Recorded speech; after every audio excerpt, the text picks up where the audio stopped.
tried to make it fit and it's super tiny, so I hope it's even. I'm like, topic today. Okay, so the topic today, I'll say it one more time. Deep, brief, frequent, how to interact and connect with the broader community so that you can be mentally stable and have more opportunities to do meaningful, financially stabilizing things. Now, I won't say financially stable because I think we just need to do global reform and create structural support.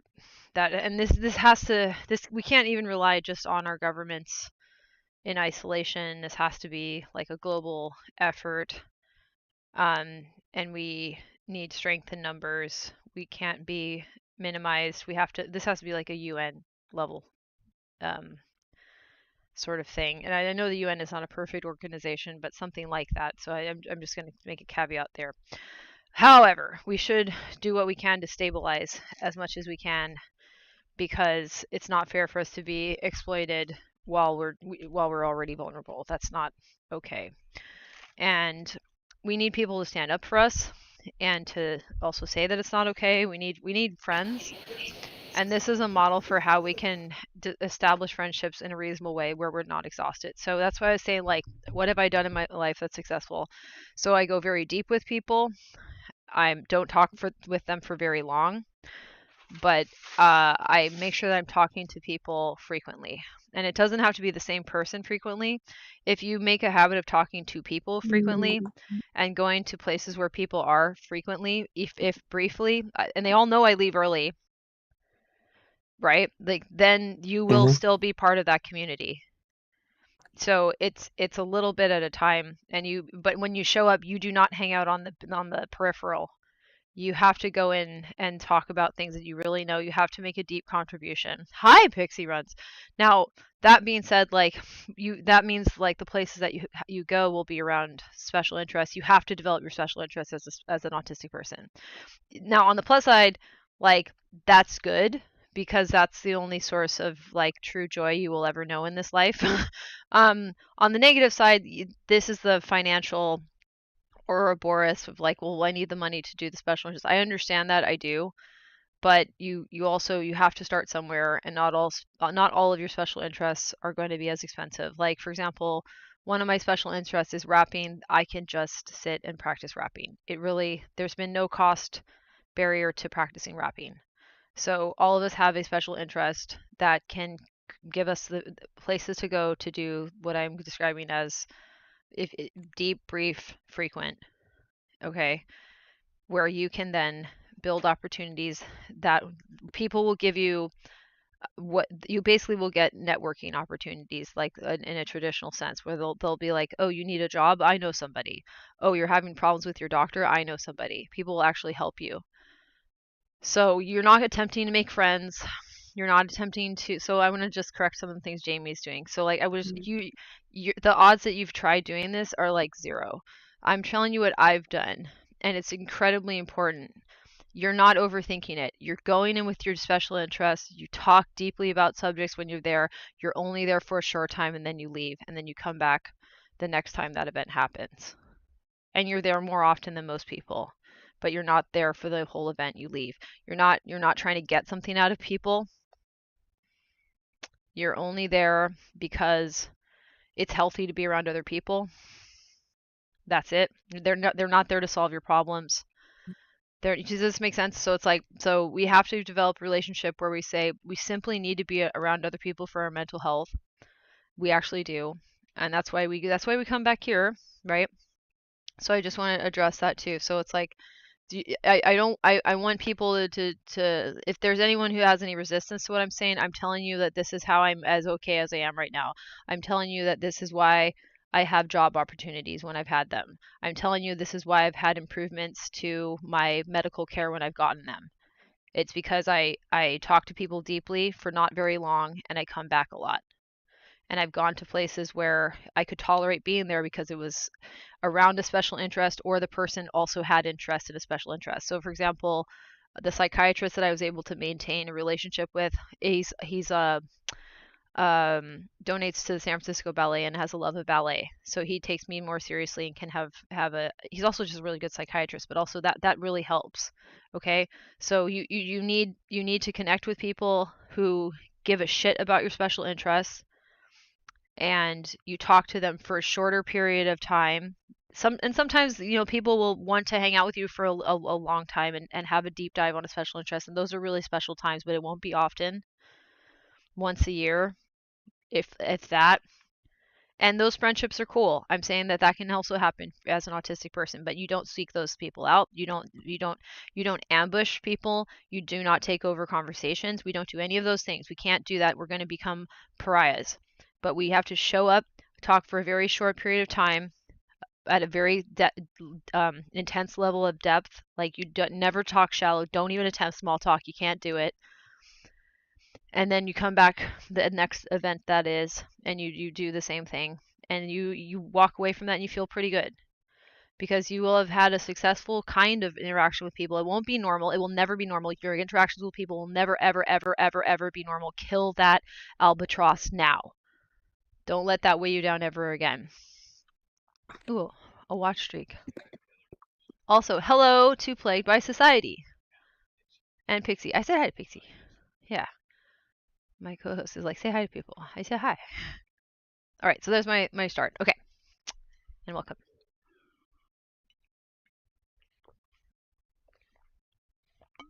Hey. Hello. Yeah. So thanks for sharing that. Like, that's cool to hear. Yeah, I'm thinking about whether that could work for me and like when it might or might not. And so I'm curious, how do you get to that point of deep conversations about your special interests without it feeling like ambushing people? Like, do you Yeah. filter for specific types of events that are set up where that goes better? Yes. Okay, so here's what I think. I start by noticing if people are already talking at that level of depth. If it's Mm-hmm. if it's never happening, it's probably the wrong kind of place. So Mm-hmm. I think there's something about the current era that we're living in where it's probably easier to find it. I think it's probably a economic thing as well, where like we kind of we're having a like a public health emergency that's Mm-hmm. simmering, so it's a little bit easier to introduce those deeper topics for most Mm-hmm. people because it's on their minds. Mm-hmm. Um, I would say, let me think about how I found that too. Obviously, if there's a loud environment where it's very difficult to talk, that's not why people are there. So you have to use your judgment around that. So a space where um, there isn't something competing with you for attention. So if it's an extremely high stimulating environment and Mm-hmm. there's no pause, like if it's a group of people or at a type of activity where there's no pause, there's no downtime. Mm-hmm. This could possibly go for something like sports, I would assume too. But if there's no downtime, Mm-hmm. there's no like a locker room or something like that, Mm-hmm. then that probably isn't suitable. But if there's a place, even if it is like a high energy place, if there's a downtime area, listen to how their conversations are going. If people are approaching some deeper conversations, you probably can enter in. Mm-hmm. And what I've typically done is contribute like a skill first, so they know that and that's the special interest part. So it has to be the environment has to be related to your special interest. You have to contribute your special interest or no one will listen to you. That's why they feel like you're hijacking the conversation, because nobody knows that you are a team player. So Mm-hmm. right, so like if I'm contributing my special interest and people are like, oh, this person has a history of sharing something that they want us to appreciate, and they've developed and are interested in other people getting to enjoy, Now that is a part of my personality, and I have buy-in that if I want to talk about another special interest or another opinion that's deep, which are all our opinions, I can do it. And it doesn't have to be for very long either, because they already know that about me and why I'm bringing it up. I'm like, oh, she's just like a person who likes to contribute. Cool. So then, you see that? See how that works? So like that's worked with rap. As I got better at ballet, this was really hard when I wasn't good at ballet, and now I get why. When you have to, you kind of have to be good at your special interests, and I do get why that can be a little bit frustrating. But Yeah. it's not, if you put enough time into it, you can get really good. And with the ballet part, I got really good at the cross training aspect of it. And so even with dancers who are much more advanced than me, I can still share something about how I um, understand the body that would help them. So it's like, share what you know that you feel confident about with your special interest. That's on topic. That is the reason you're meeting, and then that gets interpreted as like, oh, this person just likes to contribute. And then when you're off topic, it will be, I think, received in the same manner, that like, oh, this person is like making another form of contribution. Cool. Hmm. That makes sense. Um, yeah, that's like definitely something that I need to figure out. And also, like, I'm noticing that I'm having a way harder time with that in Chicago compared to San Francisco, Mhm. Mhm. when I'm thinking about where I want to be. Because, like, okay, I love a lot of other things about Chicago. Like, on average, a lot of events and places are less overstimulating. It's Mhm. just a more like laid back, spread out, less expensive kind of city. Mhm. Um, and like you said, yeah, the fact that like a lot of people are going through it, and in San Francisco, that's like exacerbated by the cost of living. Like it Mhm. is kind of acceptable to bring certain things up, although like on an extreme, it can be like to where, like, for example, I went to that Center SF open mic again two times this year, and it used to be like my favorite place in SF. But then the second time this year, um like two different I didn't even make it through the first half. Like two different people brought up something that's very triggering to me, and just like a, big like triggering topic Mhm. in, that's on a lot of people's minds right now. But also the kind of space it is where it's like process it through art rather than conversation. Like that Mhm. goes back to a past conversation we had where you were talking about how like trained artists know how to share, upper stuff in a way that might be less triggering for people. Like Right. obviously not that kind of space, like a very beginner friendly space. Mhm. And so like that's like one challenge I've been kind of like taking a step back from some spaces where people like go really deep. Um, but I do think like when there's a serious skill development element, that kind of gets tempered more. Yes. Versus in Chicago, like I don't know how much of this is like, was I just in the wrong circles before? Just coincidentally where I ended up like being South Asian and being in tech, and pre-med before that, or like is it truly an of the times kind of thing?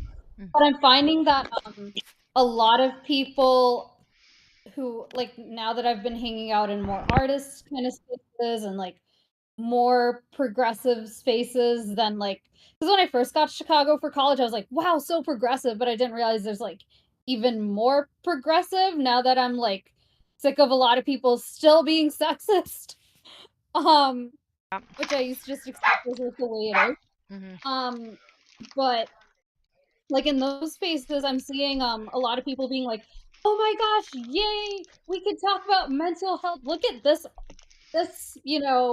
top 40 artists talking about mental health and like Hmm. this other person. I'm um like kind of like, yay, we can talk about it, but don't actually know how to talk about it in a Yes. way where you're not all like cutting each other off and like being really triggering with it.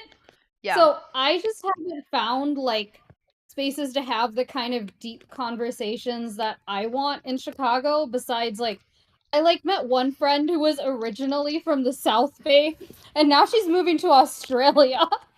Can I Um, can I add something to that too that I just heard? I oh mean, yeah, I want to run please, this by you because I have a guess about this and I may be wrong, but I this is my assumption. So, amazing, yeah.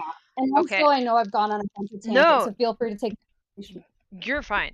So the thing about it is like I assume these conversations they're having, are they going on for a while?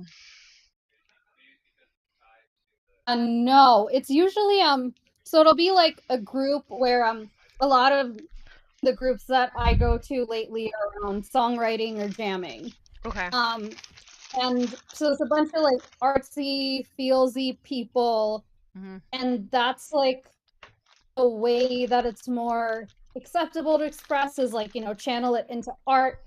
And then, like, in passing, someone will mention that they're like in Codependence Anonymous, and someone else will make like a quick comment how they think it's great that, that's a thing and that people are talking about these kind of things. And then when I'm in my mind being like, oh my gosh, people in Chicago who are aware of such and such, like, I would love to, have a little bit of a conversation about it. And I try to do it in a way that's unlikely to trigger a bunch of people. Hmm. But then when I mention it, um, one or two quick responses, often like projecting and like dumping info without really like the kind of questions we ask here Hmm. before it gets interrupted by someone else. And like it happens, I find myself ending up engaging that way too. Like for example, there was someone I felt really bad in this kind of thing. So I ran into someone who does like social impact type work like I've been experimenting with, and has lived in both the Bay Area and Chicago. And like, so I was really into that conversation. Hmm. And like, she briefly mentioned neurodiversity because I'd mentioned it. And then someone else goes, I haven't met any other neurodivergent people in Chicago besides you, Tara, and I'd love to meet some more. And that's the kind of thing that I would want to ask like 5 different questions about to Hmm. like figure out what she's looking for. But since it came up in the middle of this other conversation, I ended up in that info dumping. Well, here's what's worked for me, and here's what's heard from other people. I Hmm. emailed her later apologizing and like saying like my I just like hit compassion fatigue because of Yeah. burnout. Yeah. But I do Mm. feel like those kind of environments that just happens a lot, and like I don't know why it happens less here. Like Yes. honestly, I'm Well, so curious. this is the magic of the brief part. This is why I'm saying brief. Also, my dog's barking. I think it's filtering it, but okay. So this is why brief. So the expectation I want us to have is that what we're doing isn't contributing to the conversation. We're making the container for the conversation. So think about them this way. Like they're kind of like the materials that go in a snow globe and they're just poofing it all over the place. We have a sense of like, well that should actually be framed this way. That's what you Mm, contribute. You say, well, that's, I just wanted to chime in. This is just an interest of mine. Like, the way that I would frame that is this, or the reason why that is this. You say, the reason why these factors that you're talking about exist is this external bubble that is containing it. So you give them the container, and then you know what you do? You walk the fuck away. Like you expect nothing of them. mm, You expect them to, maybe they'll get it, maybe they won't, but they'll remember that mm, you did it and they'll come back again later. And they might invite you to mm, do it. They might actually invite you to do, and again, it won't be frequent. It might be like once a year you have an opportunity to actually info dump where they want you to. everything you know. Or I've had people call me where they're like, I know this neurodivergent student or person, and this is what they're doing. Can you explain this? And I'm like, oh yeah, I can. Or like they realize I was talking about an aspect of, like, I don't know, some specific thing I've dumped on them before, and they come and they ask me more about it later. So they'll remember that you gave them the framing, and they're like, oh, they probably know how to situate this also, and they'll come back to you, and then you get to info dump at them because they want you to. And then it feels way better, and you're not drained from the unsuccessful interaction, and you get to leave the interaction while still being in like the green zone instead of the red. So I've had way more success with that. Now, like, getting to that point, I do think the problem will always be like, it takes a little while for people to get to know us. Like, as in, Yeah. like, it can take years for people to get to know us, where a typical person it could take months. And there'll always be like exceptions to this too, but like if you're trying to like have a group of people, again, it has to be somewhat special interest related that accepts you and considers you part of the pack. You're going to be the one that shows up and goes away, so you don't have the time to bond, but they'll have an opportunity to like you way better if they see you at your best in smaller doses, instead of see us floundering in an interaction that's not the one we wanted to have and not the one they wanted to have. So yeah, so I think like having confidence that actually these brief interactions are better, and that, Yeah. yeah, does that make sense, that like you could do framing interaction, and that's what I'm doing. And I also think that I encourage you to do framing. I hope I'm doing that successfully because we're mirroring each other. Yeah. That all makes sense. And I have had some experiences like that. Um, yeah. Would I want to do it a whole bunch? I guess my next, like, looking down the path that comes after doing stuff like that is like thinking about how often like has led to like opportunities that or conversations that were mutually beneficial versus them like one-sidedly extracting support. And just like this Oh, is that's why, because brief, don't let them extract oh anymore. Yeah, yeah. I mean, okay, what happened was, so I was like networking a ton, 3 to 5 events a day Mhm. during my days in the Bay Area in 2022 to early 2023. Mhm. And I ended up in late 2022 with it. And like before that, I was doing it virtually during the pandemic. Mhm. I ended up with like 5 people a week expecting deep, life-saving level emotional support from me. Right. And this went on for months on end, which is why, like, again, one solution is, yeah, like focus on special interests that aren't in that kind of realm. Yeah. Um, and Lit- versus like what Literally always go back to your special interests, like, and also that's what I for women especially, I think we do have to develop a special interest in psychology, because people will try to extract general care from us. So just frame it as psychology, and I swear to God, they'll stop doing it, because they'll be like, "Why? Well, I could have gone to a therapist for this. Never mind." Like, you know what I mean? You'll oh, just like, don't even be like, your feelings are valid. Like, don't even do that. Just be like, oh, well, that is really common for that to happen around 26 or 27. Like, there's some phases that are well documented. Like, like if someone's going to start to express those characteristics, that's typically, would you like some research papers on that? Like, be that guy. That works. Mm, So like, so, and I know that's not even trying to be a tactic, but it's like, just to offer that you're here for the special interest, and then you leave, and you leave immediately, and then it's they'll see you at the next event. It's not like you're like, and some people, occasionally I have one friend who's a little bit more sensitive, and they're probably neurodivergent too in their own way, but they've Mhm. been like, "Are you mad at me?" I'm like, "No, I just don't talk to people that much."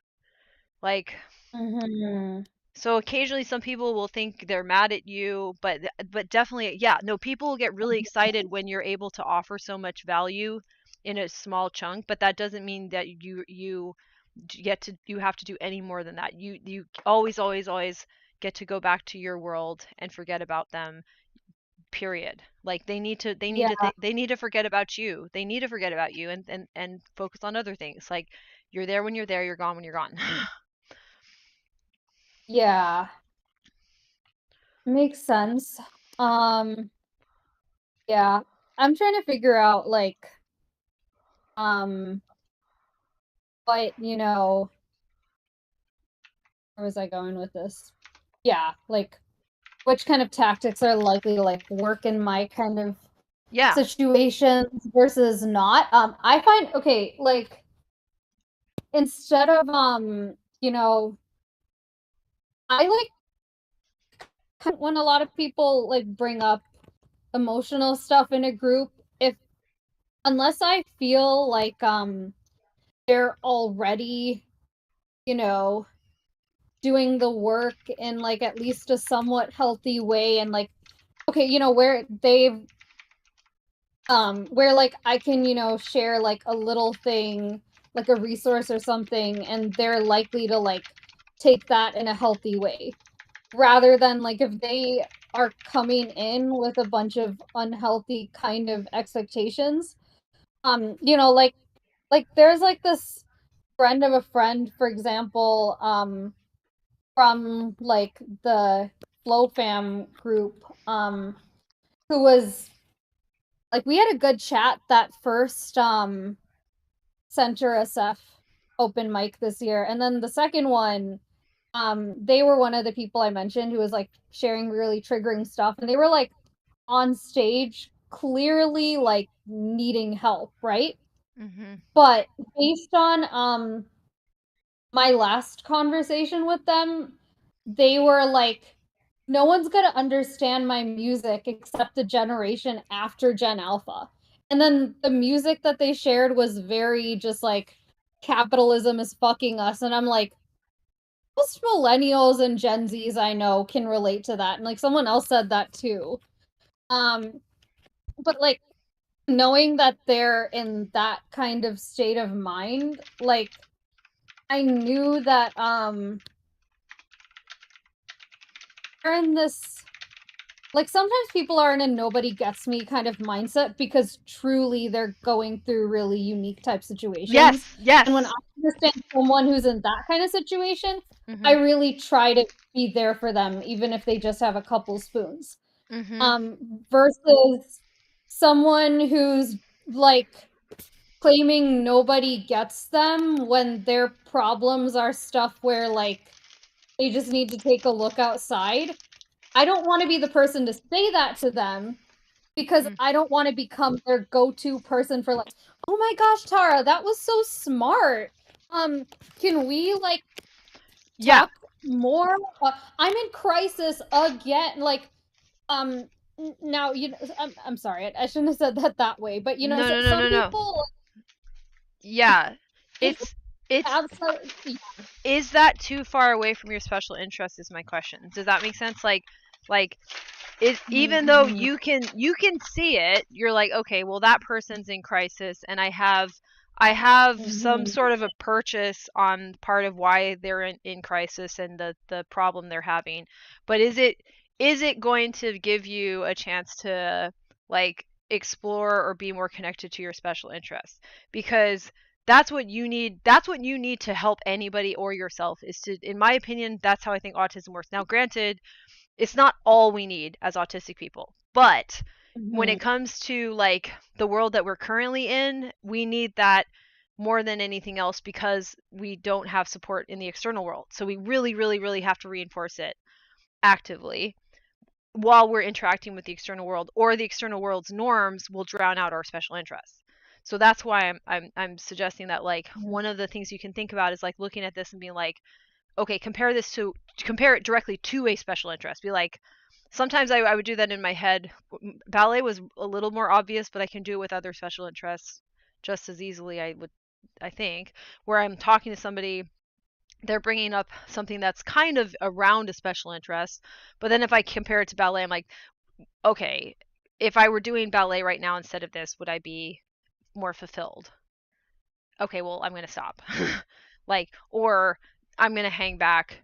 This is a good time for me to, um, get to retreat into my brain and give myself a break from having to interact with people, because we do, I think, deserve to clock out, um, in these social environments, and zone out, because it's draining, and we deserve to leave early, and we deserve to show up late, and all of that.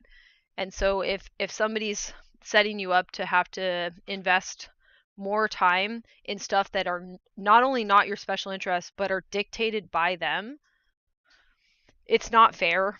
And we're already not, as skilled at getting away from people. So I think some of it is like the fact that they may they may they may not even understand why they like being around us. They may not even have the wherewithal to sit and understand it and appreciate you for what you're bringing.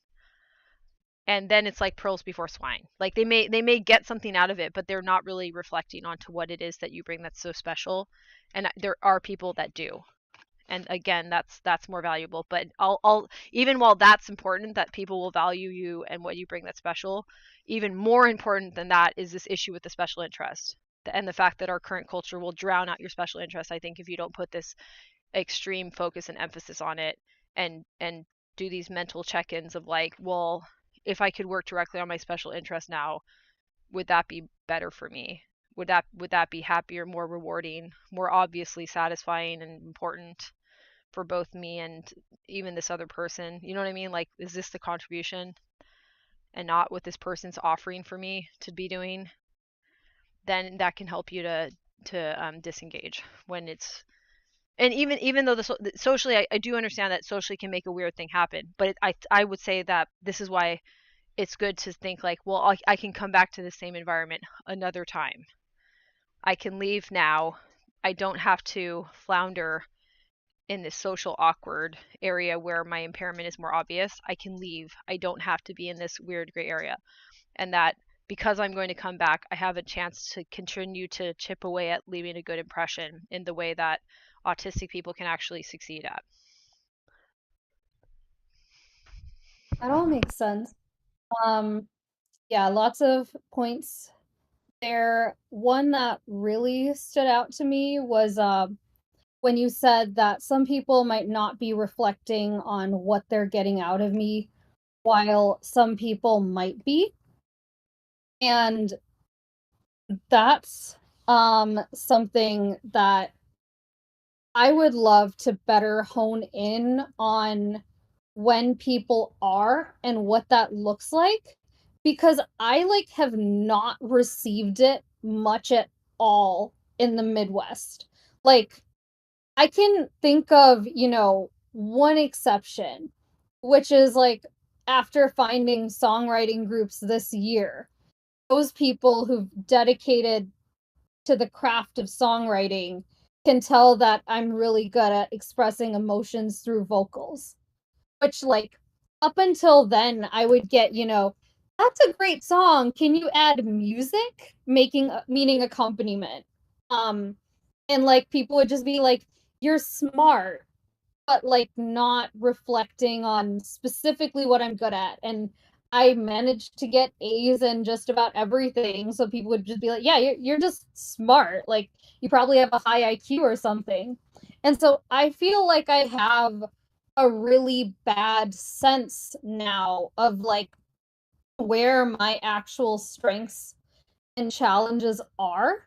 And then when I mention that to people now, they're like, "Oh, you just need to be more confident." Or you're another one I get is you're probably around Nah. people, and I'm like, "Yeah, I have been around thousands of the wrong people my whole life." Right. So I need examples of what it looks like when people do like see my actual value. And actually now, after getting into doing work in the neurodiversity space, I get like people making all these asks about anything neurodiversity, which might be pretty far from my special interests. And like Yes. when I mention certain careers, they mention job opportunities based on where they draw the lines Yep. rather than really understanding what my strengths are.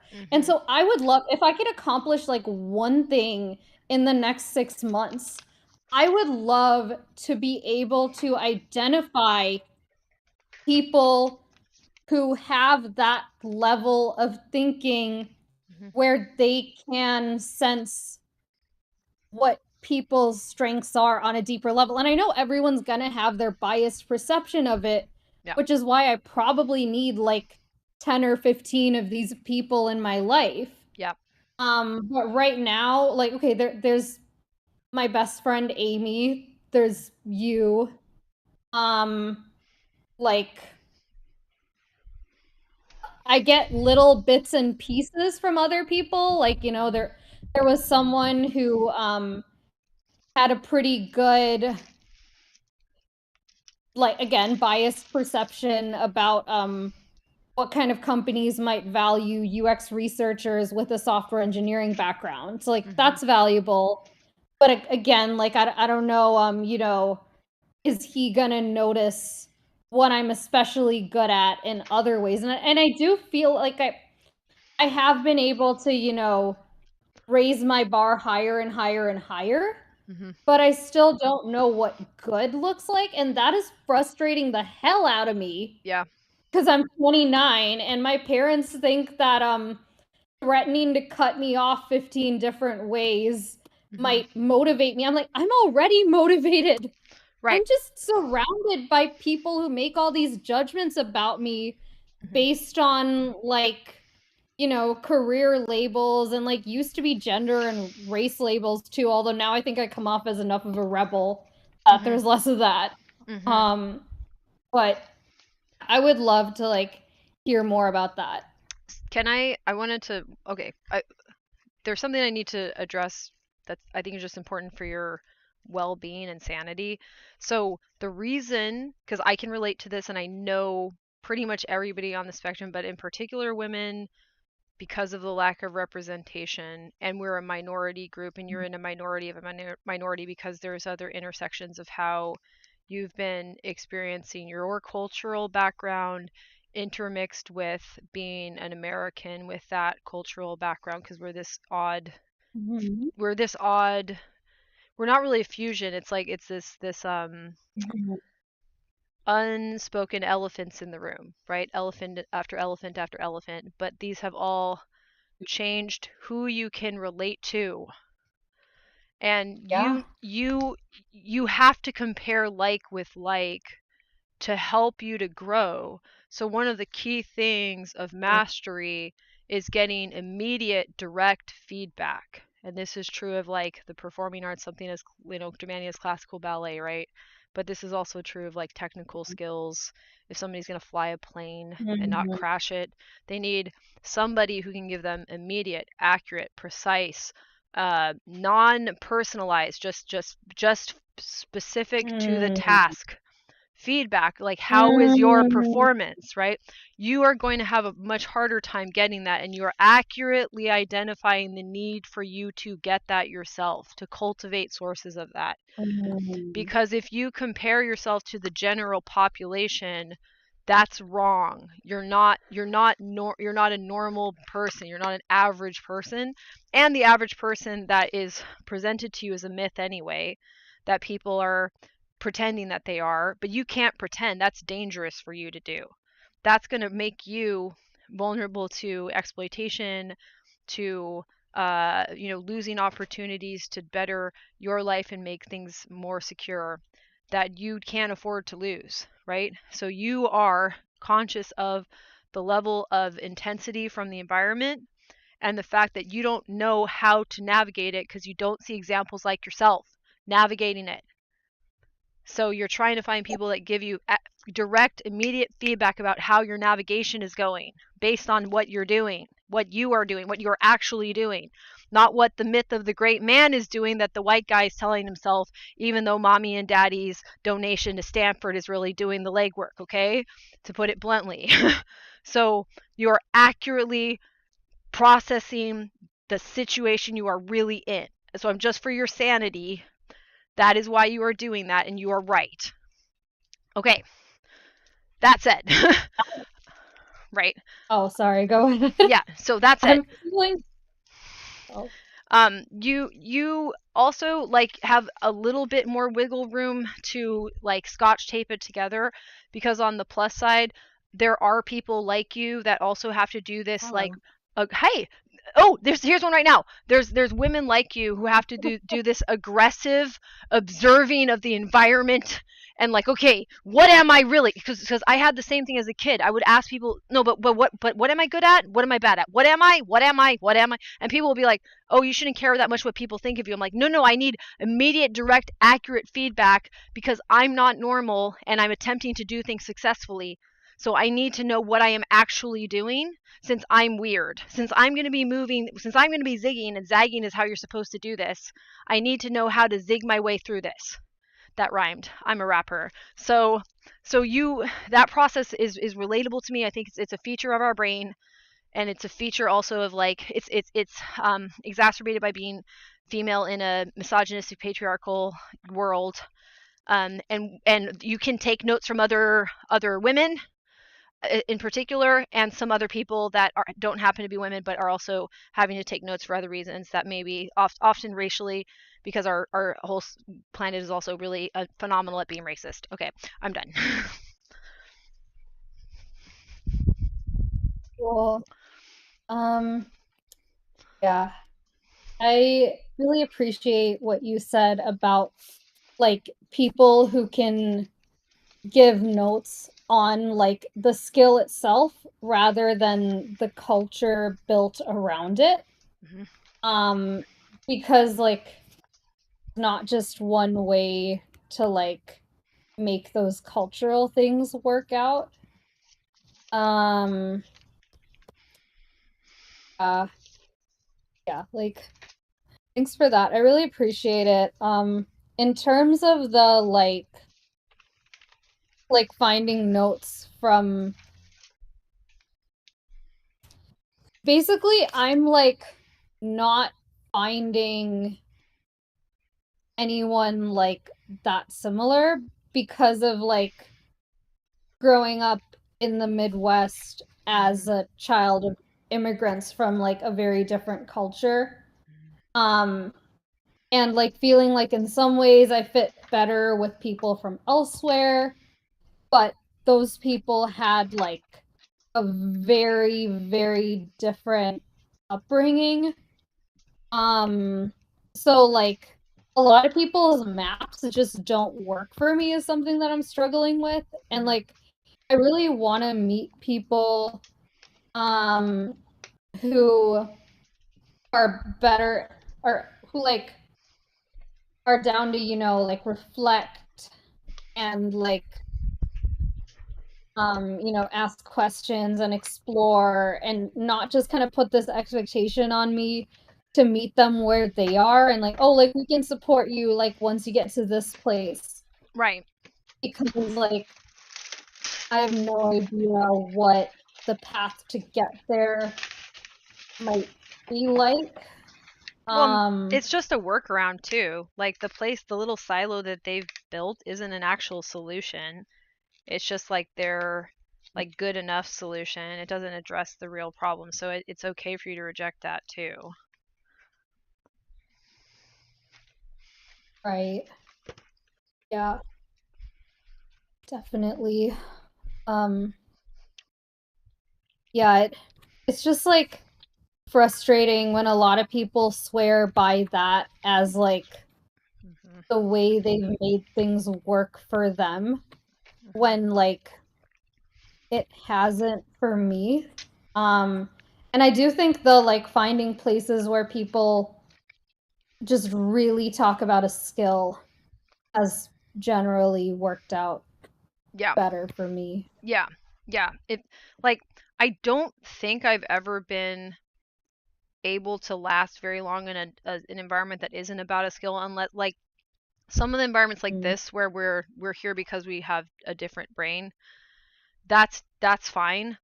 I don't have a comparable experience in my life. I can't do it. It doesn't last.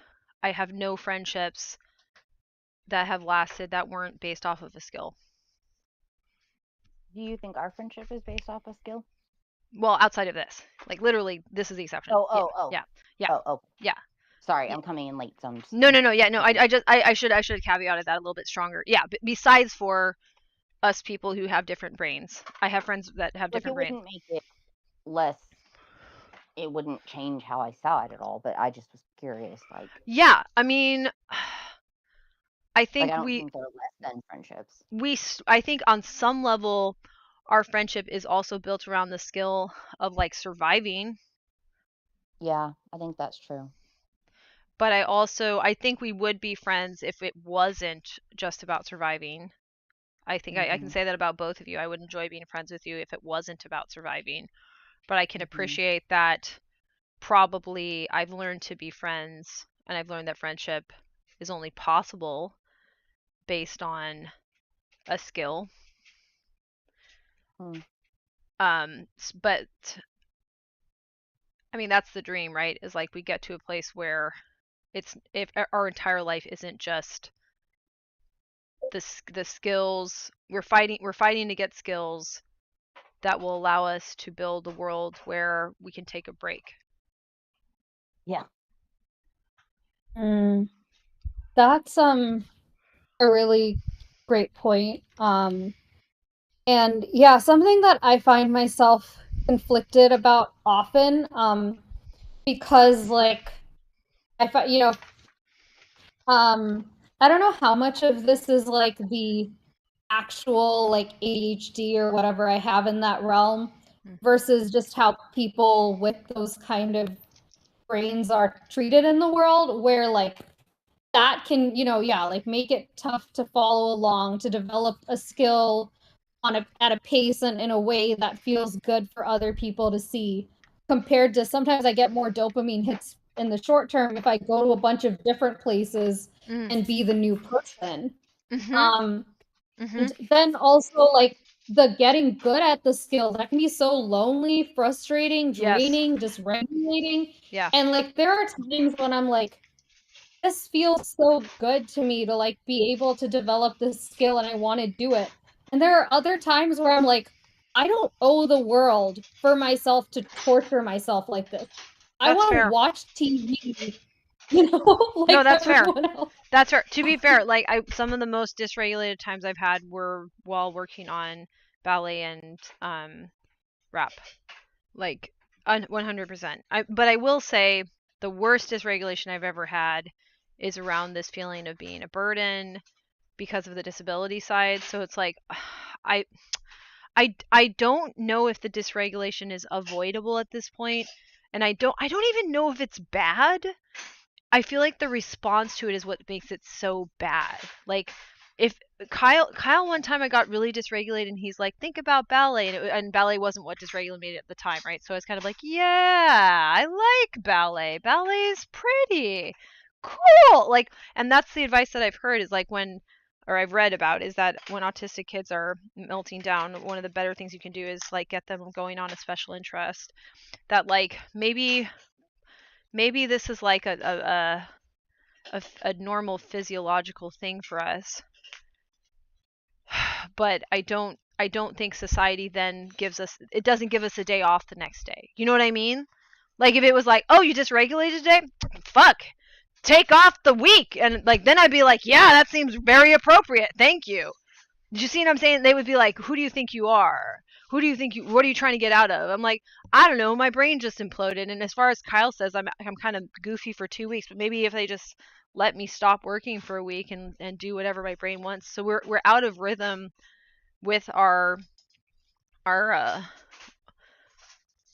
we're out of rhythm with like physics, like material reality, and we have a different material reality at the level of the structures of our brain. So I want to like I want to introduce that as a possibility that we are not allowed to enjoy the actual cycle of even our dysregulation and put it into the context of then what's supposed to happen after it. It goes dysregulation, punishment for being dysregulated. Absolutely. And I am getting triggered by like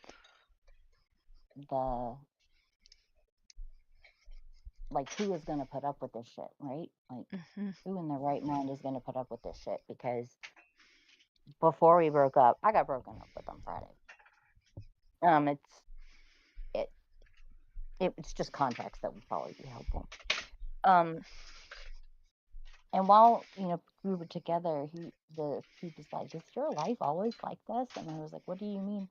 And he was like, "Well, we had to leave dinner because you were dysregulated. We had to both, you were sick. We had this happen. Blah, blah. Like, is this a weird month, or is like this your life?" And I was like, "What is wrong with you?" Like, yeah, man, my life. This is how my life is. Like, sometimes I get sick and it messes with me really bad. It's not normal sick. It's autistic sick. And yes, I get dysregulated and we might have to leave dinner. Yep. Like, and he just saw it as such he just wasn't willing to take it on. He just wasn't. He just said, ugh, it's a lot of work. Bowed out. He may have bowed out, but he's not representative of everybody. I just want to say that. So Kyle makes comments about the fact that I live like I have the same thing. Like other people, like not in that way, but he has remarked upon, he has observed accurately that my life is a lot and it's hard and it takes a lot out on me, and I'm just going to live like that, and it's just life is hard and I'm going to be dysregulated. And I think it's probably helped that he had James in his life, his brother, I think, and his other brother Adam. I'm assuming that helped him to understand it. I don't want to speak for him, but it is absolutely within a human being's capability to be like, oh, okay, I just didn't know that. Okay, I can adjust to that. What do I do? And there's also like, I mean, I have to email them back, but there's like autism couples counseling that works with people where one partner is autistic and the other one isn't.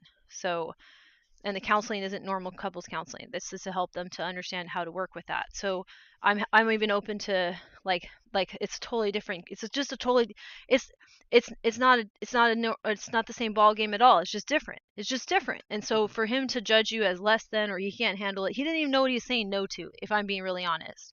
He didn't give himself a chance to know what he was even saying no to. He just said, this is unfamiliar, it's scary, bye. And that's fine, but it's not scary, and it's not unfamiliar to you. It's not scary or unfamiliar to me either. So, and Kyle just made a funny face because he's funny. But yeah, but like I wrote go for it. Please speak. I'm just in the middle of that phase where it's like, do I miss this specific person? No. To be frank, no, I don't. There were a lot of things that did not excite me. I was not excited by him. Like, it just wasn't for me. If I was being really honest with myself. But am I upset about the change in my life and routine? Yes. Am I upset that now I am in the middle of the I'm going to be alone forever feeling? Yes, that sucks. Like, am I upset that now I'm forced to confront, like, well, who's gonna fucking do this? Who's gonna look at me and go, yeah, that one? Like, that, who in their right mind is my thought process right now. Well, and this gets the theme of the day too. This actually gets into what I was talking with Tara about a bit, where we were talking about, like, I was saying that for us to be successful socially, there's a strategy that I think I inadvertently started doing that I want people to try out, where you go deep, brief, and frequent. So you're going to go talking deeply for a very short amount of time, usually just, showing the framing of something, and then you leave. But you come back next time, right? And that will help us to be more To mentally a stable. person? Yeah. Any person? A group that's already special interest focused, probably. So just like like a space, an environment. You show up, you contribute a little bit, and then you can leave early. But what you contribute is at the depth that you actually want to contribute. You don't try to do any of the small talk stuff, but you do come back. So like the support group? Yeah, could be a support group. Could be that. Absolutely. Like even Like for what us. I do there? Yeah. Yeah, 100%. That's not small talk. That's Yeah. It's super serious talk. serious talk. Exactly. And even getting back to what you're experiencing with like the concern about, which I've also went through a period of, I've gone through multiple periods of it. I think we all do, with like the I'm going to be alone, but like that people won't like what we actually have to offer, and then we feel that way because they tell us they don't like, right? They also start. He told me he didn't like it. Yeah, and Tara has all these experiences with people trying to very not subtly say, well, could you offer me all this other stuff? I really think you should offer me this other stuff. It doesn't make any sense. It has nothing to do with your special interest. I'm going to take up a whole bunch of your time trying to convince you that this is what you should be giving me.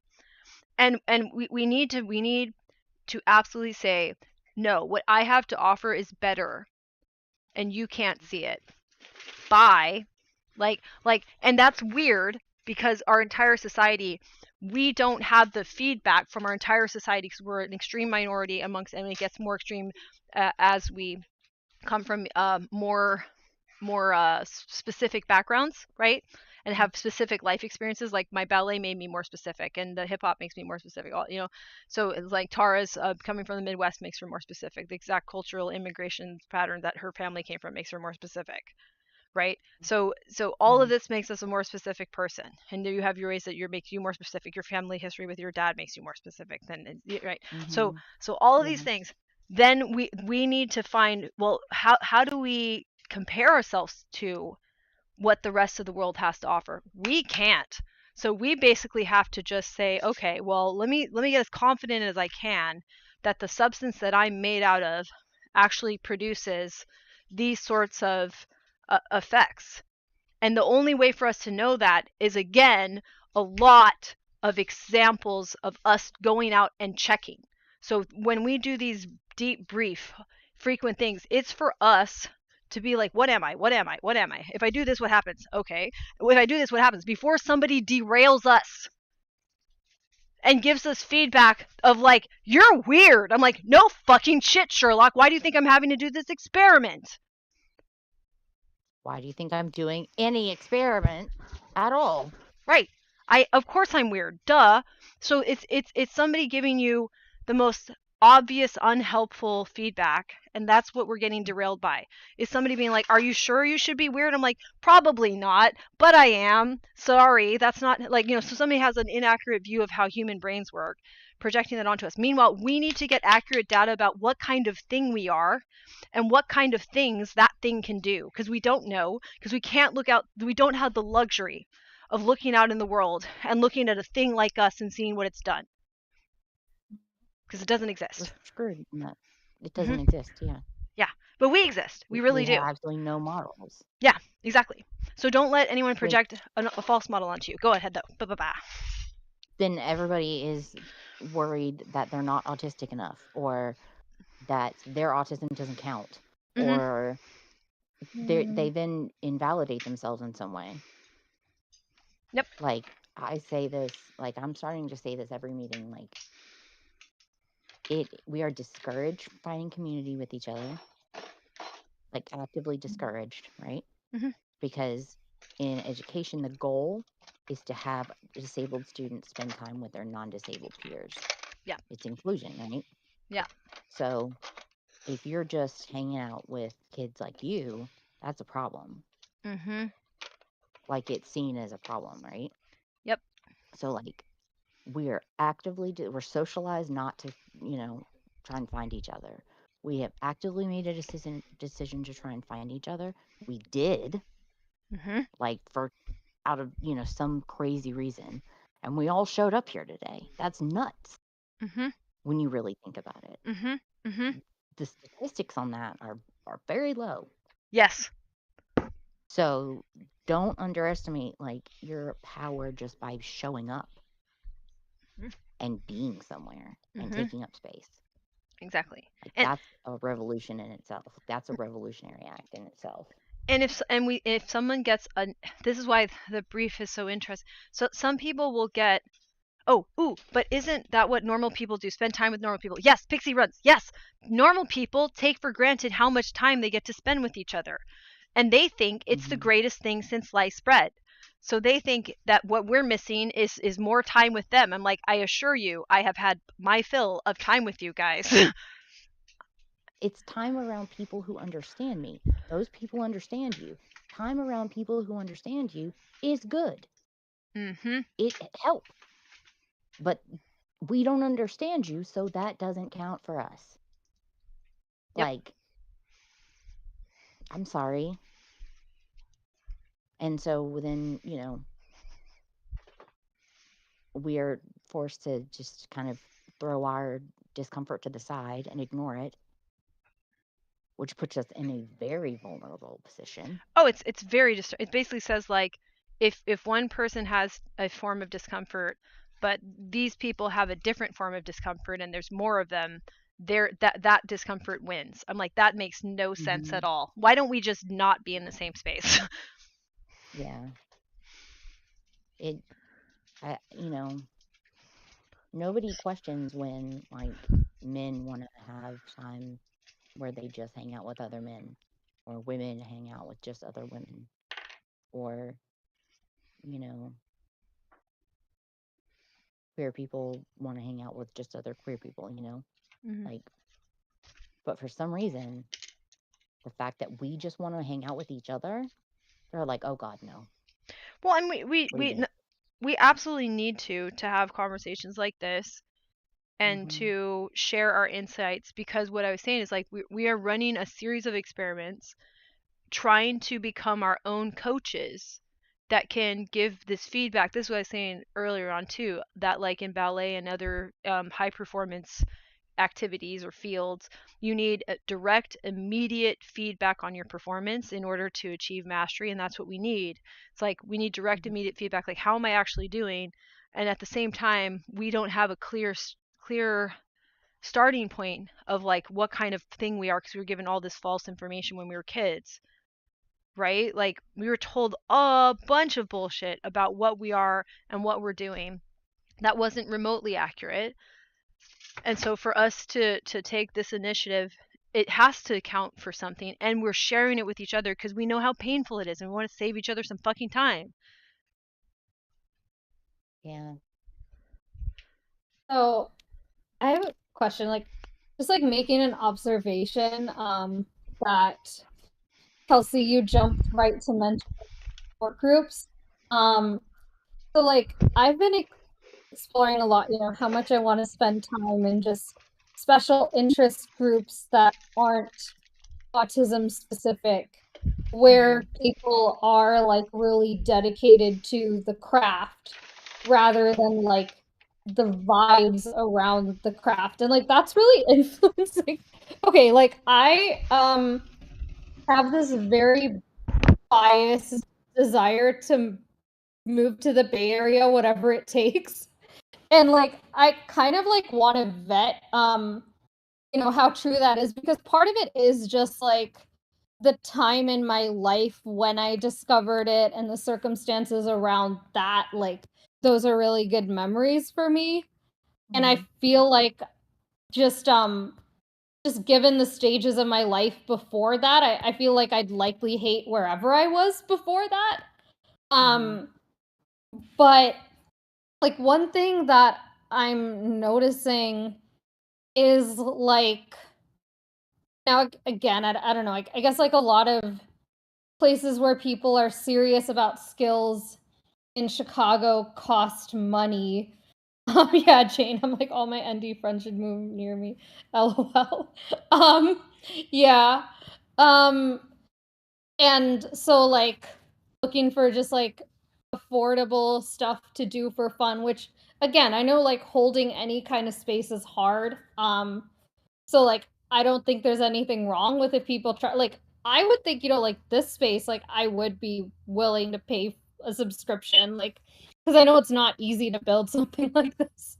But just saying, like a lot of the free spaces to kind of dip your toes into stuff in Chicago are like there's so much about the vibe of being a musician, for example, and like how you dress and sorting yourself by genre before even getting to explore and like find your voice. And there are like kind of like all these ingredients that you need to have yourself before you can get feedback on any pieces of them. And again, like maybe, if I put in more money, I might have different kinds of experiences. But I do notice more people breaking things down in the Bay Area. Versus like I know like in theory New York is like this city with everything. And, if like I'm amazed at what I was able to find in the Bay Area, in theory, I'd like New York even more.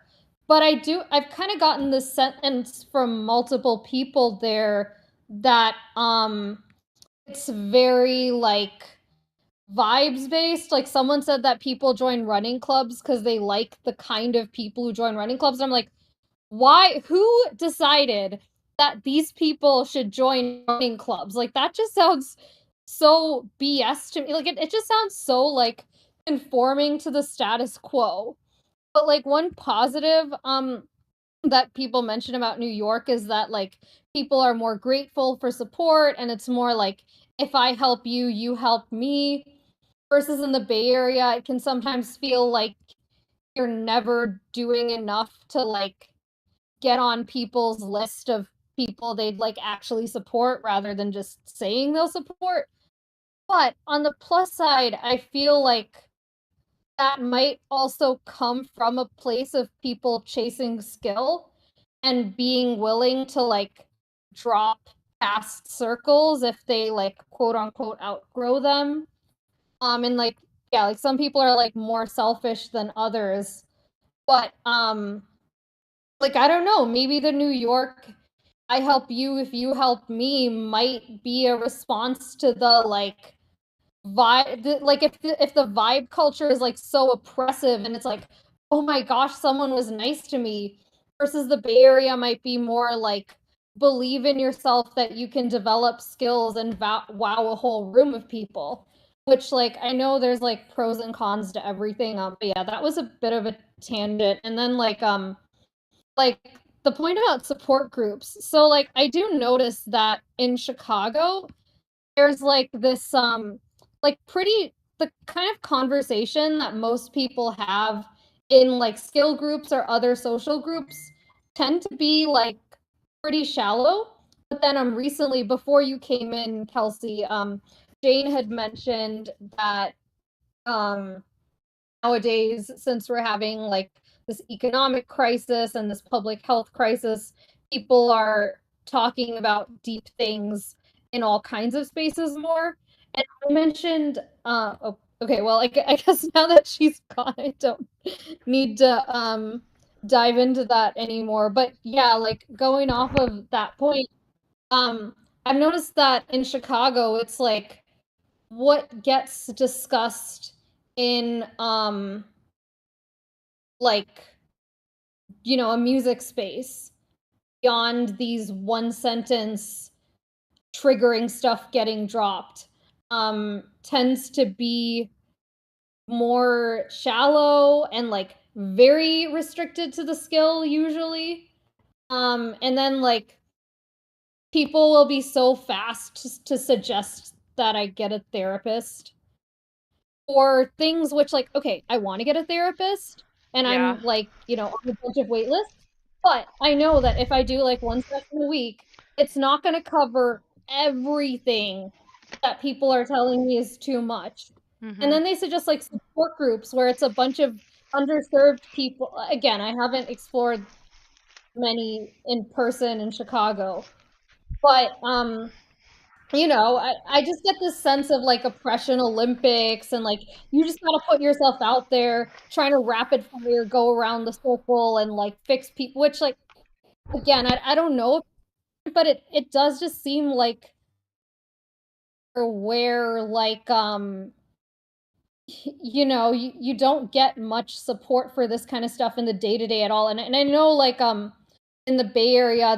there's kind of some different problems with like a lot more false advertising of solutions and um but like I was on a call just before this one with a friend from the East Bay who was running to reflect on our last year and what we want this next year to be like.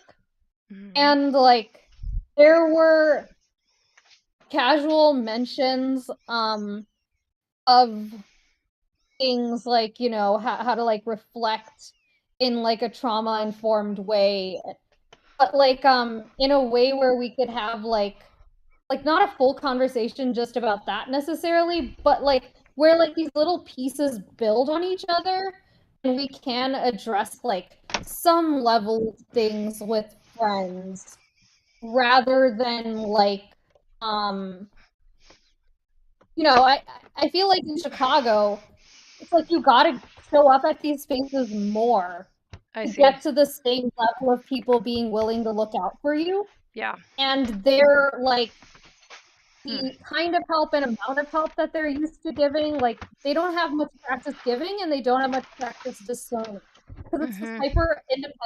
Apartments cost a third to half as much, and everyone wants to have their own. And Oh, wow. independence is hyper valued because it's the Midwest. Right.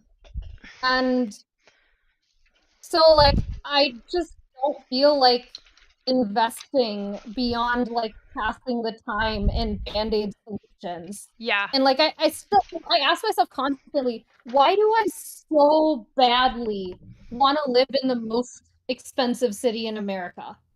Because we're, you But know, I think it's forcing something though that you're picking up on. Because like I'm in the fitness industry right now. It's a mess because they don't pay, nothing pays right. But that one in particular, it's like robbery. It's ridiculous.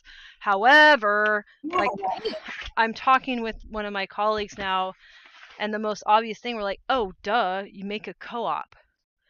So when you end up with this level of the system failing, and you understand that hyper individualism is a myth, you understand it here, right? This is what it produces. It will always produce this. The Midwest can go in that direction, but it will eventually produce this. So you're like, oh no, we're actually interdependent. So let's build a relationship that's dynamic and that all people have a say in, that are using it. Not all people. The people that are using the space get to have the ability to make determinations for the space. Because right now we have hierarchies making determinations for people, and that's they're saying that they want to be in a place that's safe enough that those decisions won't affect them. I'm like, well, you know what that leads to is like the tech billionaires out here are building freaking like, you know, panic rooms because they're pretty sure that the people they've exploited want to kill them, which is probably true. Yep. So for real. Like yeah, go ahead. so you may have some desire to be like around people that are even if they don't put it into the words that I do, or put into words better than what I did, that are just going to handle that. And they're not going to run away from it, because it just you can run, if you the more you run away from it, the more it will come, because that's where you're running to. I really feel that. And something that I see in these Chicago art spaces where like people mention similar things about, you know, capitalism just being horribly draining, even if it's not financially impossible for them. But the solutions are very just suck it up. You know, like well, there's a lot of like I'm in these groups where most people are queer.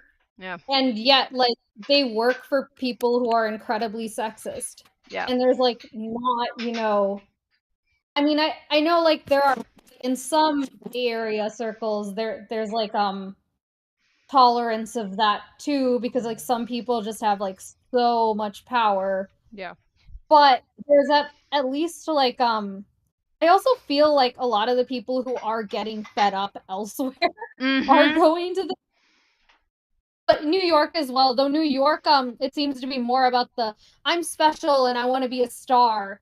Yeah. Versus in the Bay, like I see a lot of the people who want to fix things heading over there. Yeah, 100%. Yeah, Bay Area, like, you know, I think Bay Area attracts people who like they want to be in a nonprofit, and then they realize nonprofits are also actually built on the profit model, but are weird. And then they're like, oh, well, I guess I'll just hang out here because I don't know what else to do to counteract this, because they feel cornered once they are here. They feel cornered because they realize they're cornered. When people are other places, they're like basically, I think the rest of I'm going to say something as a San Franciscan that I think might be a little uppity, but I think it's true. I think the rest of the United States, they're the frog in the pot, right? And they don't know how hot the pot is. So if you get out here, you're like, oh damn, this is not that hot of a pot. It's a little crazy at the edges, but not that hot of a pot. And you don't want to go back in the damn pot. Yeah, oh my gosh. You literally articulate like there was a part of me that was like, I wish I'd never, booked that first trip to San Francisco Right. in early 2022.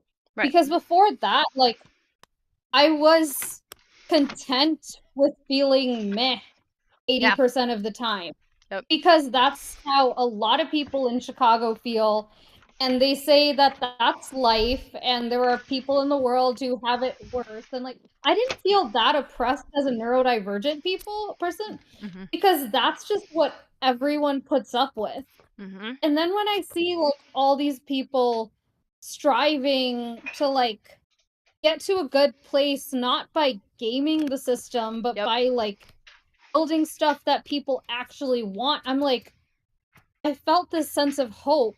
But then I realized that a lot of those things are not neuroaffirming, or like, oh, even if I like make it work and I contribute to these things, it may still be a space that's unworkable for me if I just get the same vote as the neurotypicals. Right.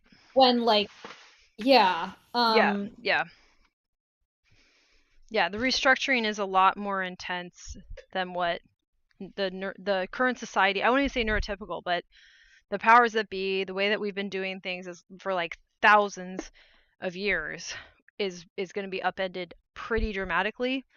I don't think violently, if that calms everyone down, but we have to do something really, really differently. And most people are like, well, no, we didn't mean that. I'm like, well, okay,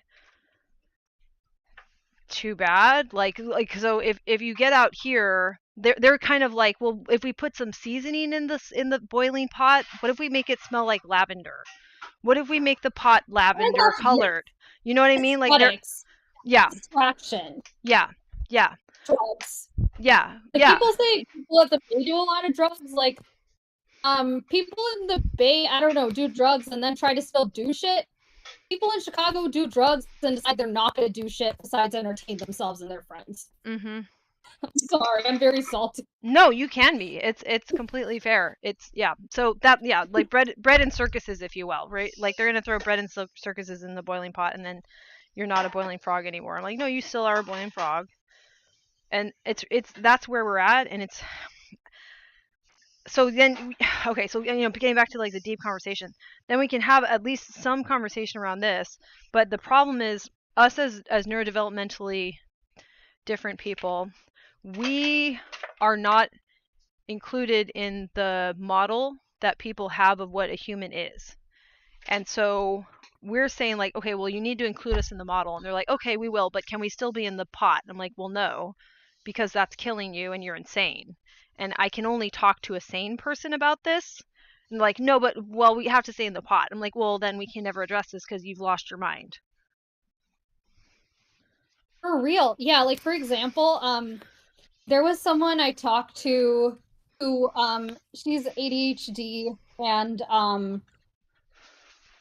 worked this job that I applied for and got rejected for, probably by being too deep. And she So this job was at a startup accelerator and like the member experience coordinator. So like the person who tries to get people using the programming and the mentorship more. Okay. Ideally, like the way I do it is by improving it to cater better to people's needs, but How very apparently rational. they didn't. Right, yeah, they didn't like it when she tried to do that either. So what she's doing now, like she has a comedy and like people like with a comedy background often, post shows as well. And like the direction that she's gone with it, as opposed to your kind of direction of like, what can we take from ballet about how to learn and develop skills, in hip hop, like she's gone in this direction of the way, because a lot of founders are neurodivergent. That job was a shit show. She quit, and now she hosts these shows and charges $40 for people to watch. Like, I think that we had this conversation with Kelsey a little bit about, or Lauren, about having like special interest show and tell. It's basically that with a few people on one given day on, a fancy stage put on by her fancy production experience. To me, that just sounds like it's making it less accessible. And you pay $40 to watch and maybe have a tiny bit of time to bond at the end. Okay. And I'm just like, so many of those kind of things for free. I've been to events where it's all songwriters for free, and I would be willing to pay money for that. Like, she is niching down a little bit. Like, there was one on people like medical special interests. But just seeing like where she started out with the like, let's charge people $40 per show. In San Francisco, the people who do that are kind of exploitative assholes, Yeah. Like in the text, like, let's charge people $80 versus like the people building like something wholesome who just want to survive. Like, the people whose heart is where hers is at, they're charging 20, maybe $30 if like they're really, putting work into like the experience of like, there was this one that was like $30 for this cultural discussion group, and they like made sure there were enough collaborators to bring, cool shit and also facilitate small group discussions so everyone could be included and it could not be a free-for-all. And there was cultural food and like, okay, yes, that is worth $30 in my opinion. Sure. But like having a fancy stage that nobody asked for to let people talk is not worth 40. No, that's silly. That sounds amateurish, you know what I mean? Like as somebody with like a performance arts background, I'm like, that sounds like you don't know how to put on a show, bro. Yeah, and it's just, I mean, I get it that like anytime, you're doing something novel, you are going to start out amateur. I think they've overestimated how novel that is. Like, yeah, like, yeah.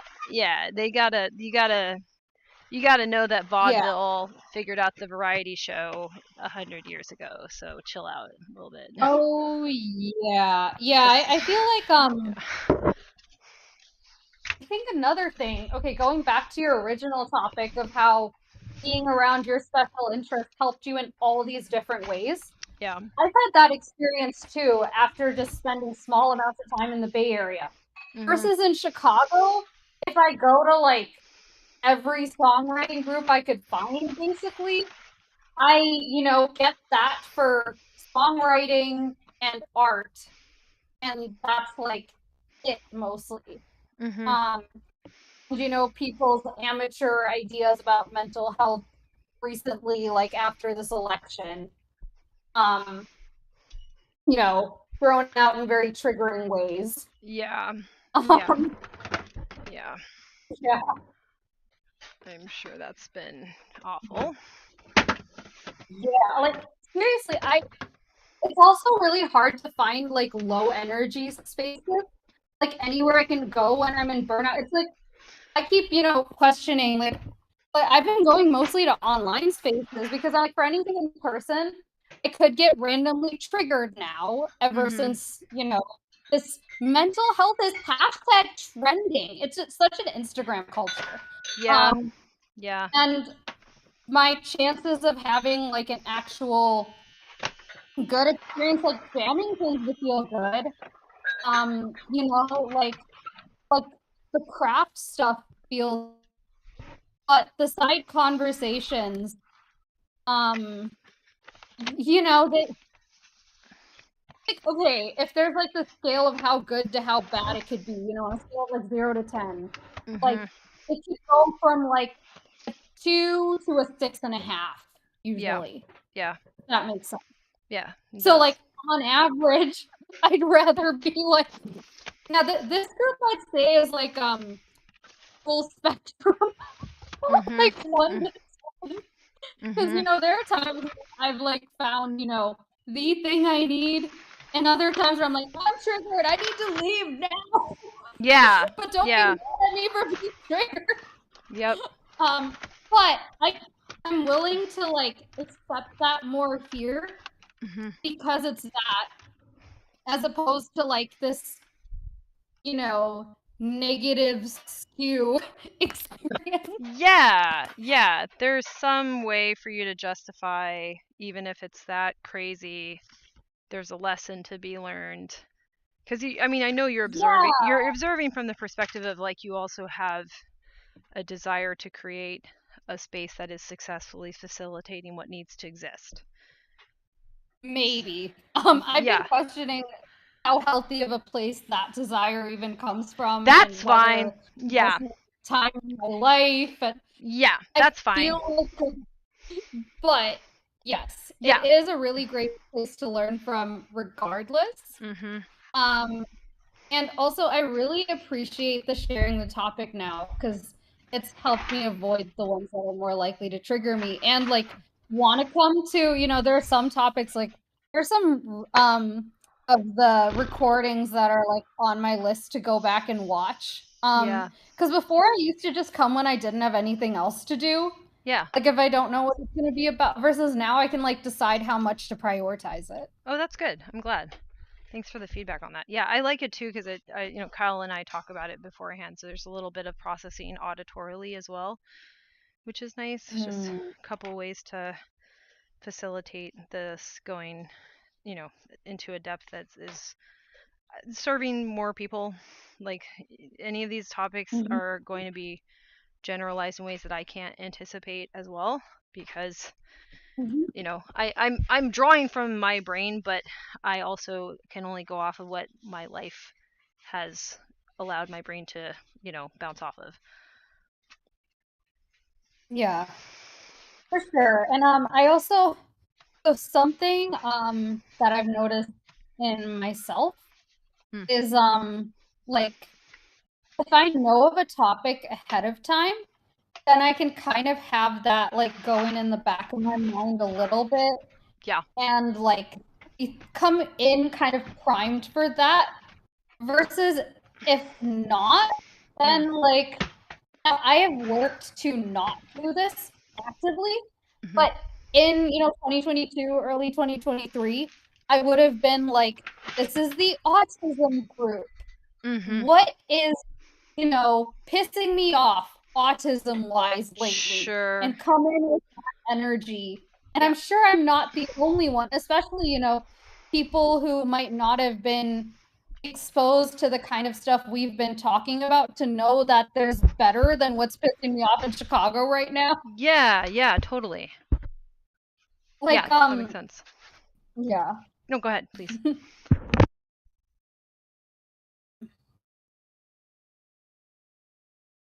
Yeah.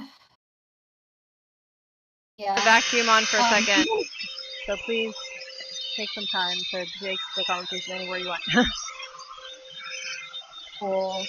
Yeah, I was just gonna say that, like, I really appreciate the diversity and intentionality in like groups that I see in the Bay, versus like, yeah, the just hodgepodging of stuff in Chicago that's like ooh, we're gonna have a support group that's also networking, or like that was like online, but just actually the person with that idea was from the Bay. There's a lot of terrible stuff too, but I do feel like a congregation of people who've like a lot of people build community because they see like one thing that's missing in the world. And then like in the Bay, I see more people being open to hear how that's a great start. And here's how it could be like better yet. Versus like I just feel like Chicago is like too behind for what I have to say right now. I've only been there very briefly. Like I went to an audition level briefly. Like I really don't know a ton about the culture. So it's interesting to hear your read on it. Yeah. There's just also a lot of the put yourself out there energy. Like, even in this songwriting group, which is like my, the best community that I've found in Chicago. Like I was talking about having trouble finding my people here, and then one person mentioned her strategy of going to a bunch of open mics and talking to a whole bunch of people. And I'm like, yeah, I don't know how much energy I have for that. I've done it. I've burnt out. Yeah. Yeah. Yeah. And just like just kind of like pushing it like, oh yeah, it takes time for it to pay off. No, Like, yeah, no. and then there was another friend, the one I mentioned who moved to Australia, which like really appreciate her. She's like on the list of like people who've like actually been there for me. Top 10. And still just like seeing the influence of like there was a day where so she's been in Wisconsin and like visited kind of last minute. And so I'd already signed up for Second City Improv. Oh yeah. Like an intro. And that's already like a lot for me when I'm in burnout. Sure. And then she invited me to a board game night after. And then turns out like the guy who does that board game night, like I would have been down for like the cultural commentary kind of games, like, oh, like which of these three things do you think is most popular? Like we briefly did one of those, which I really enjoyed. Sure. But this guy hosting it really loves like hardcore strategy games. Oh. Which I feel like I wouldn't have the spoons for on a good day, even when I'm not in burnout. Yeah. But I like hit this point mid-game where like, everyone's voices start sounding 5 times as loud, and just I'm like, I really don't want to push right now. So then I like took a break and hung out with my like loop earplugs and my sunglasses. And then that friend who'd like invited me and made it happen was like, so like maybe you can start with doing one thing a day and then work your way up to 2. And I'm thinking, no, why does that need to be the goal? Yeah, let's burn out in slow motion faster. Yeah, like I think the goal should be to next time recognize that I'm not, or I don't know. I mean, honestly, I didn't know what kind of games it was gonna be though. Yeah. But like maybe give them a disclaimer, that I need to know what kind of game it's gonna be before I start or something. Maybe. Like, Yeah. yeah. Or like, I don't know, if you're done, you're done and you can go home now. Like, Yeah, exactly. I would have, yeah, if she wasn't crashing at my place. So I just like sat there on my phone while like she really wanted to play another game with the person hosting, and I'm like, that's fine. That's just a reality in my life. Yeah. And like I don't think like she would be, upset about that, like the guy Kelsey was talking about. But I did feel some sense of like, maybe some internalized, wouldn't it be so much more fun for everyone if like Tara didn't have this issue, Yeah, I mean, well, but everyone needs I'm on the accommodating her, like yeah. enough to stick around, sitting there with my loop Can earplugs in can I while give you she a plays one more. story? I want to give you a story Mm-hmm. really quick.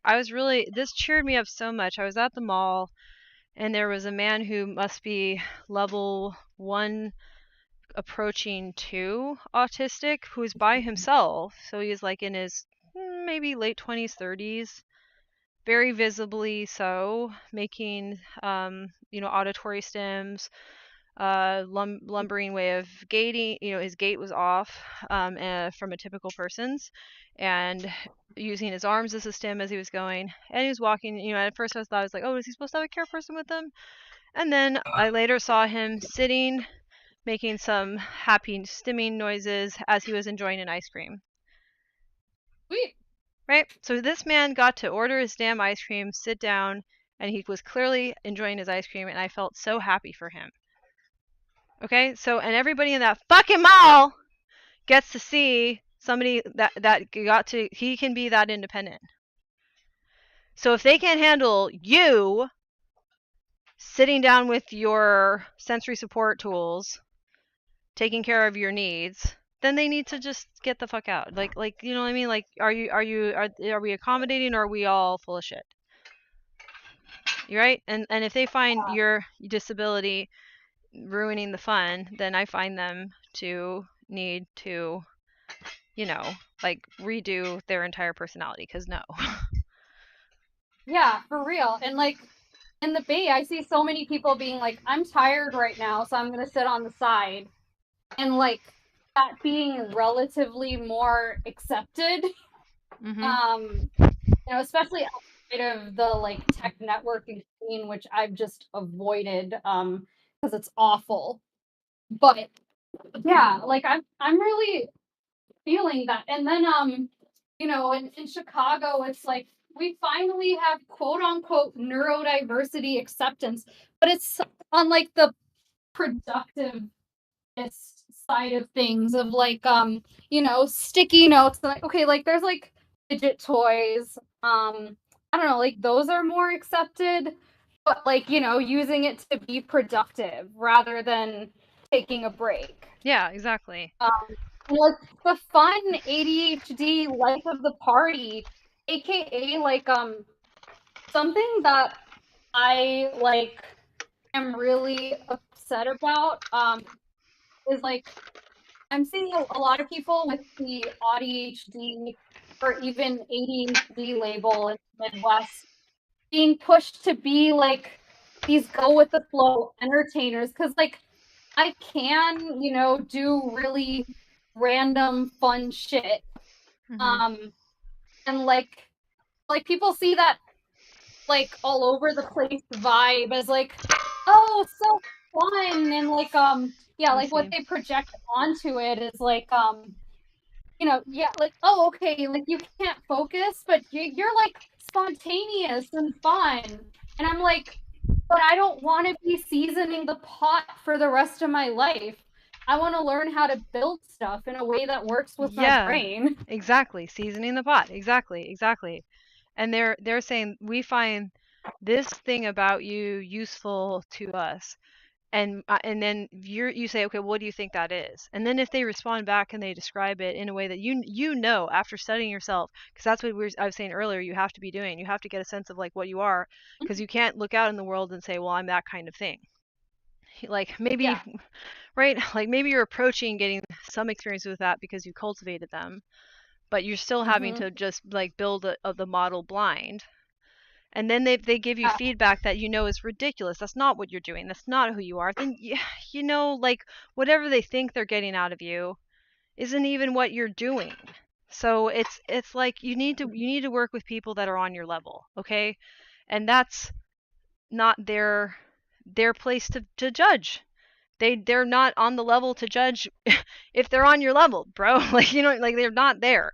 They're doing something that feels good in the moment, and you're trying to invest in at least yourself. You don't have to do anything bigger than that. That's a radical thing in and of itself, to invest in you and say that like, no, the neurodivergent person isn't going to make your whole system work better. That's not why we exist. Yeah, for real. And unfortunately, like something that so I've like actually found myself generally not vibing with autistic people outside of the Bay Area. And like in the Bay Area, it's mixed. And then like your group and Matthew's group that I told you about. And like there's this other group like with his friend Chris. But yeah, that like people who have this very like take care of yourself kind of mindset. But like Chicago, I've met maybe one ADHD person who fits that, and the rest are like feeling so empowered playing these roles that they think they picked for themselves. You know, they think they're being, and especially like I, you know, feel especially bad when it's women, even though like I shouldn't expect anything. Like, I don't expect anything more from women than men, but I just feel extra bad when it's like the people who should, you know, be like the map The pony, stakes but are are like really high. The stakes are high, and that's the thing I kind of want to tell the women on the spectrum. I'm like, this is not easy. We are targeted by predators. So sometimes when, you know what I mean? So I think you're having a response too where it's like, girls, ladies, hey, yo, especially as I find this as I get older too, where you're like, you suddenly want to warn people, where it's like, oh shit, I wish somebody had, and a couple older women warned me in ways too, where I was like, oh, thank God they did. So especially with like neurodivergent, but this again, I'm generalizing a little bit, but there's a target on you as soon you know, it's yeah. So I just wanted to like mirror that a little bit, because that's it's specific to the context that we're in, where the environment is setting up predators to succeed at exploiting and abusing you. So I actually feel like that's better in Chicago, both in terms of warmed and also in terms of like there are still predators, but they're generally, you know, like hanging out on dating apps rather than starting a cult. Fascinating. And like convincing newcomers to the city that their cult is the coolest cult. That's so different. Yes, there are still there are, you know, yeah, I have friends who've been bad experiences in that realm. Trying to avoid, you know, triggering people.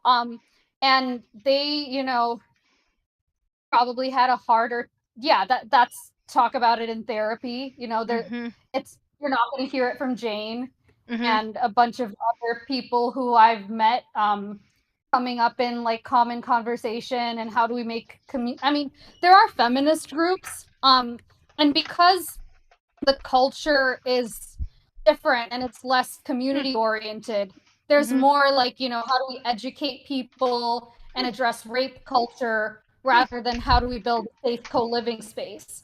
Right. Which I do feel like that is more relevant to where Chicago is right now. Yeah. That's actually one thing that I wish. And also there's more like you know, text me when you get home, like people looking out for people's versus in the Bay Area, it's all about financial safety and safety of your ideas. So there is a bit more of the like, let's protect people's thing that they're building. Yeah. And like, let's, you know, protect, like, there's like more self-care. But I feel like that's also because that's like needed to survive this environment where like feminist groups in the Bay Area that I've been to in tech, they're talking about financial, you know, a parody, but not about how to create spaces that are safe. It's like, okay, how do we get more women opportunities to be in rooms where they're very likely to be assaulted because there's supposedly money there? And like, how do we get more women into the oligarchy rather than how do we tear it down? Right. Yep. Interesting. Yeah. What was I gonna say? Oh yeah, there was like another point before you made that point. So yeah, I'm seeing like most ADHD women I've met in Chicago, and especially, you know, like 30 something, a bit older than me, the would-be role models who I've been very disappointed with, are like they find it liberating that they have, you know, found their passion for playing this role rather than being like somebody's bad wife in a small town. You know? Oh, they were at risk for that. That makes a lot of sense all of a sudden. Yeah, okay. Wow, okay. Yeah. Huh. Well, good for them, but also I'm like, damn. Right. That's Exactly. Yeah. that's Like, a tiny prize. as Yeah, shit. That's yeah. wild. I know. My whole experience, like working in the Midwest, and I would go to, you know, these women's ERGs, and like I would be the most empowered woman there at like 24. Oh, right. And yeah, like I'm like really like, wow, like y'all are willing to let people treat you that badly? Like you don't see it as a problem? Right. That's like that's a gain. And like and then we get people like that comedian I told you about who thinks the best thing we can do for neurodivergence is have a variety show where they can mingle a little bit at the end. Right. That's wild. Yeah. Yeah, I don't think I like made this point, but yeah, she was telling me that like yeah, there are a lot of like neurodivergent people in the startup world, and like you know, kind of like either don't realize it, or like you know, lots of people like treating each other badly, and like we just need, you know, fun spaces for real connection. I'm like, yeah, that's gonna help with the exact problems these people are talking about. Like I can tell you, in those tech spaces, making friends is not the problem neurodivergent people are having. Like they're finding community. They're having trouble figuring out how to like sustain a business and like Yeah. yeah. I don't understand why the find community part is so strange to me. Like, okay, why? I never have understood the why part. And does that ever get explained in your experience? Because I've never heard it. It's sort of like, well, just like magic will happen, right? Like something, and then when you find each other, your needs will magically get met. I'm like, so a bunch of people who have never had their needs met, when they get together, will know how to meet each other's needs. Like, explain how that works. I don't think so. But also, there's no. This is like my whole like doing things you like with people you like. Like, there's no activity that we're supposed to be doing that's been delineated. Like, this is what we're doing now that we're here. And so there's no way for us to know if we've done it or not. Which means that's why I feel like it's a cop out. I'm like, well, now you can pat yourself on the back because you've accomplished the exact nothing that you set out to do. Yeah, I think it might tie to similar to, you know, you get a group of artists together in the Bay Area and they might come up with ideas for how to better society, which like most of them will probably go nowhere, which that's, you know, idea life. Versus in Chicago, they'll bitch about corporate culture and how art is like their escape, and then go home. Yeah, exactly. And you can do the same thing for neurodivergence. Like there was I don't know if I ever talked to you about this. I did talk to Kelsey about it. There's someone in Utah who's founding a neurodivergent entrepreneur group, and he was inspired by someone hosted a neurodivergent meetup at a conference, and people vented, and he found that super affirming.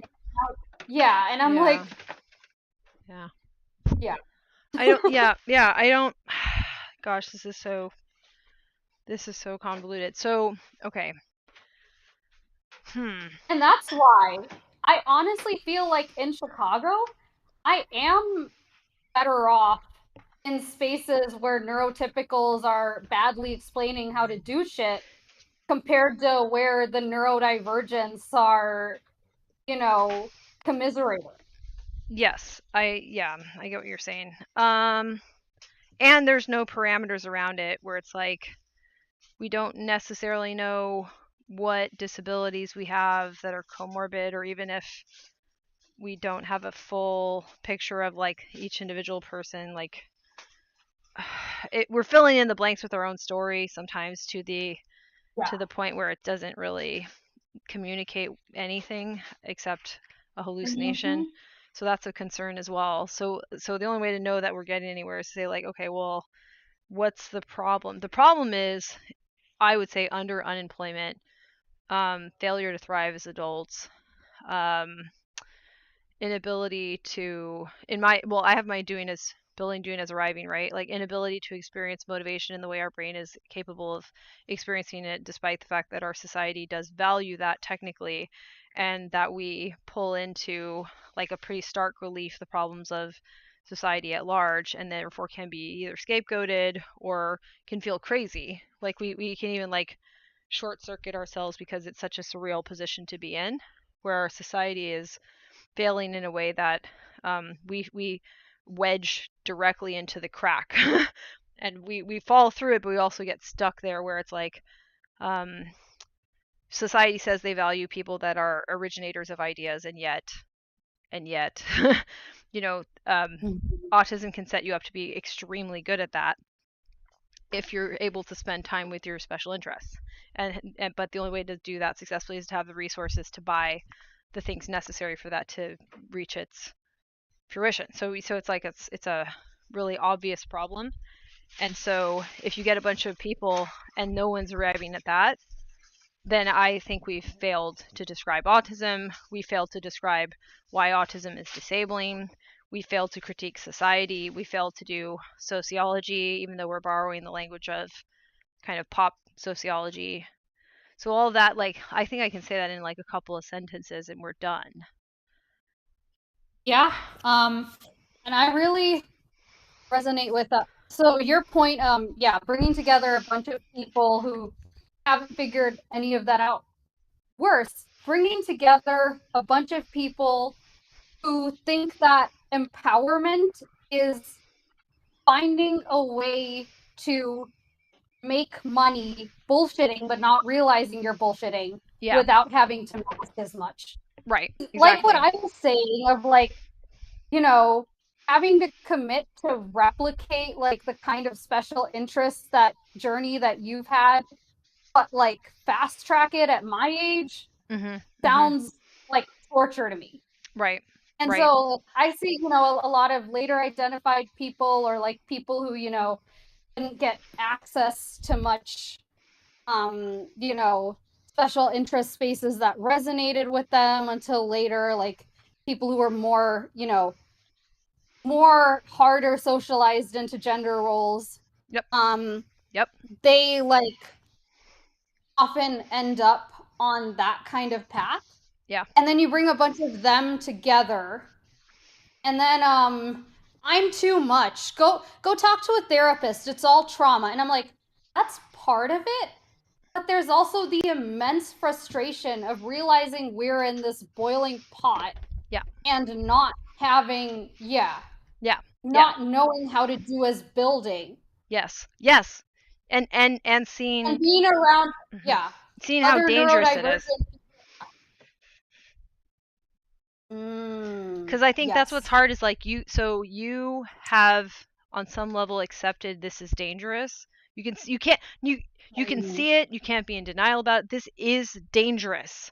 This creates unfit, dangerous leadership and no ability to stop them. And we're watching it happen. Granted, there's been other versions of this in humanity's history, and the history is also not very well recorded because this also affected the people who became the historians, right? So this is so you can see that. And then when you see people who have your disability or impairment signing up and saying, well, we'll eventually figure out how to navigate doing as arriving, even though we have a direct impairment, but we don't understand how devastatingly fundamental it is to our brain, right? We'll figure it out. It's magical thinking. And you can't, if you don't have social skills to bob and weave with the latest magical thinking, gossip, and trends, you're not going to get to do the magical thinking. I'm sorry. So they're really, really they're setting themselves up to be in a lot of pain, and I don't think they deserve it, and I don't want that to happen. And I'm not trying to say this to be like, therefore they should feel bullied into listening to what I'm saying here, but they have to have the strength to get a little bit more freedom from the conditioning that they've been given that they're terrible at. So even the people that get like conditioned into be like high masking women, like when you really sit them down, I've met a few women like that. When you really sit them down, God, they have so many tells. Like they're fidgeting constantly. Like their stims are all the time. And like and I'm like, I was like, do you know you twirl your hair like every 30 seconds? You move your ring like every 15? Like it's okay. Like you need a space where your brain is alone. And this isn't how you monitor yourself, just according to how these people told you you needed to be for them to stop hurting you. They're never going to stop hurting you. They're never going to stop because you can't keep up with this magical thinking delusion. And so buying into it harder, it's just like, God, it's so I just want to shake people sometimes. I just want to shake them and say like, now there's not an easy way out, but don't punish yourself and don't make yourself live in their fantasy on your free time. Like at the very least, like know that you're being forced to live in a fantasy world that's not able to confront the outcomes of the fantasy. They swear to God the economy makes sense. They swear to God the stock market makes sense. They swear to God that healthcare makes sense. All of this makes sense. You're just too stupid to get it. Okay, sure. What if we have unfit leaders who genuinely believe that they have special magical qualities because they think that they're superior? What if it's just that? It's that simple. And then you can tell the autistic person, people believe they're superior to you, and that's why they're treating you like that. Not because you haven't worked hard enough, because they just believe they're superior to you. And no matter what you do, they will still believe that. And in fact, they aren't. And in fact, they aren't. Because a lot of the issues, I think maybe those people believe they really are superior to them. And that's why they're not looking at it. They're afraid that they'll find that they really are intellectually and morally inferior. But no, they're not.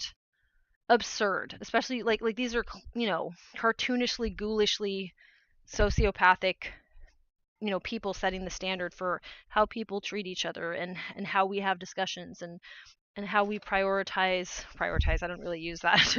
how we decide what to try to do. So then when you say like, oh, we'll just get in a room together and acknowledge that we've been hurt or something, I don't know what they're doing. That is not that's not it. Like we need to build a physical environment. How do we build a physical environment in this current system? If it's impossible, then why is it impossible? Then is it impossible for all of us across the board? Okay, then do we have any friends that are more functional than us that will do it? And that gets back to my first thing, and then I'll get off my soapbox for this section. My first thing about we need to meet other people who don't have our disabilities, talk to them briefly, convince them that we are valuable. We should convince them that we're valuable through our special interests. And if they believe that they're morally or intellectually superior to us, and they're males, by the way, that's usually how that goes, because we also have to take into account most of the advice I'm giving is from the perspective of being a female in a male supremacist, broadly speaking, world. So that's going to be a part of it. But so I can't, nobody should work with people that believe that females are morally and intellectually inferior. So we have to screen for that. Okay, so if we've successfully done all of that and we found those people, we might find people that are willing to say, as radical as it is to build something brand new, instead of boiling the same water in the same pot and adding seasoning to it, right? Or adding dye to it or whatever, or bubbles, we have to do this. It is ethically repugnant not to.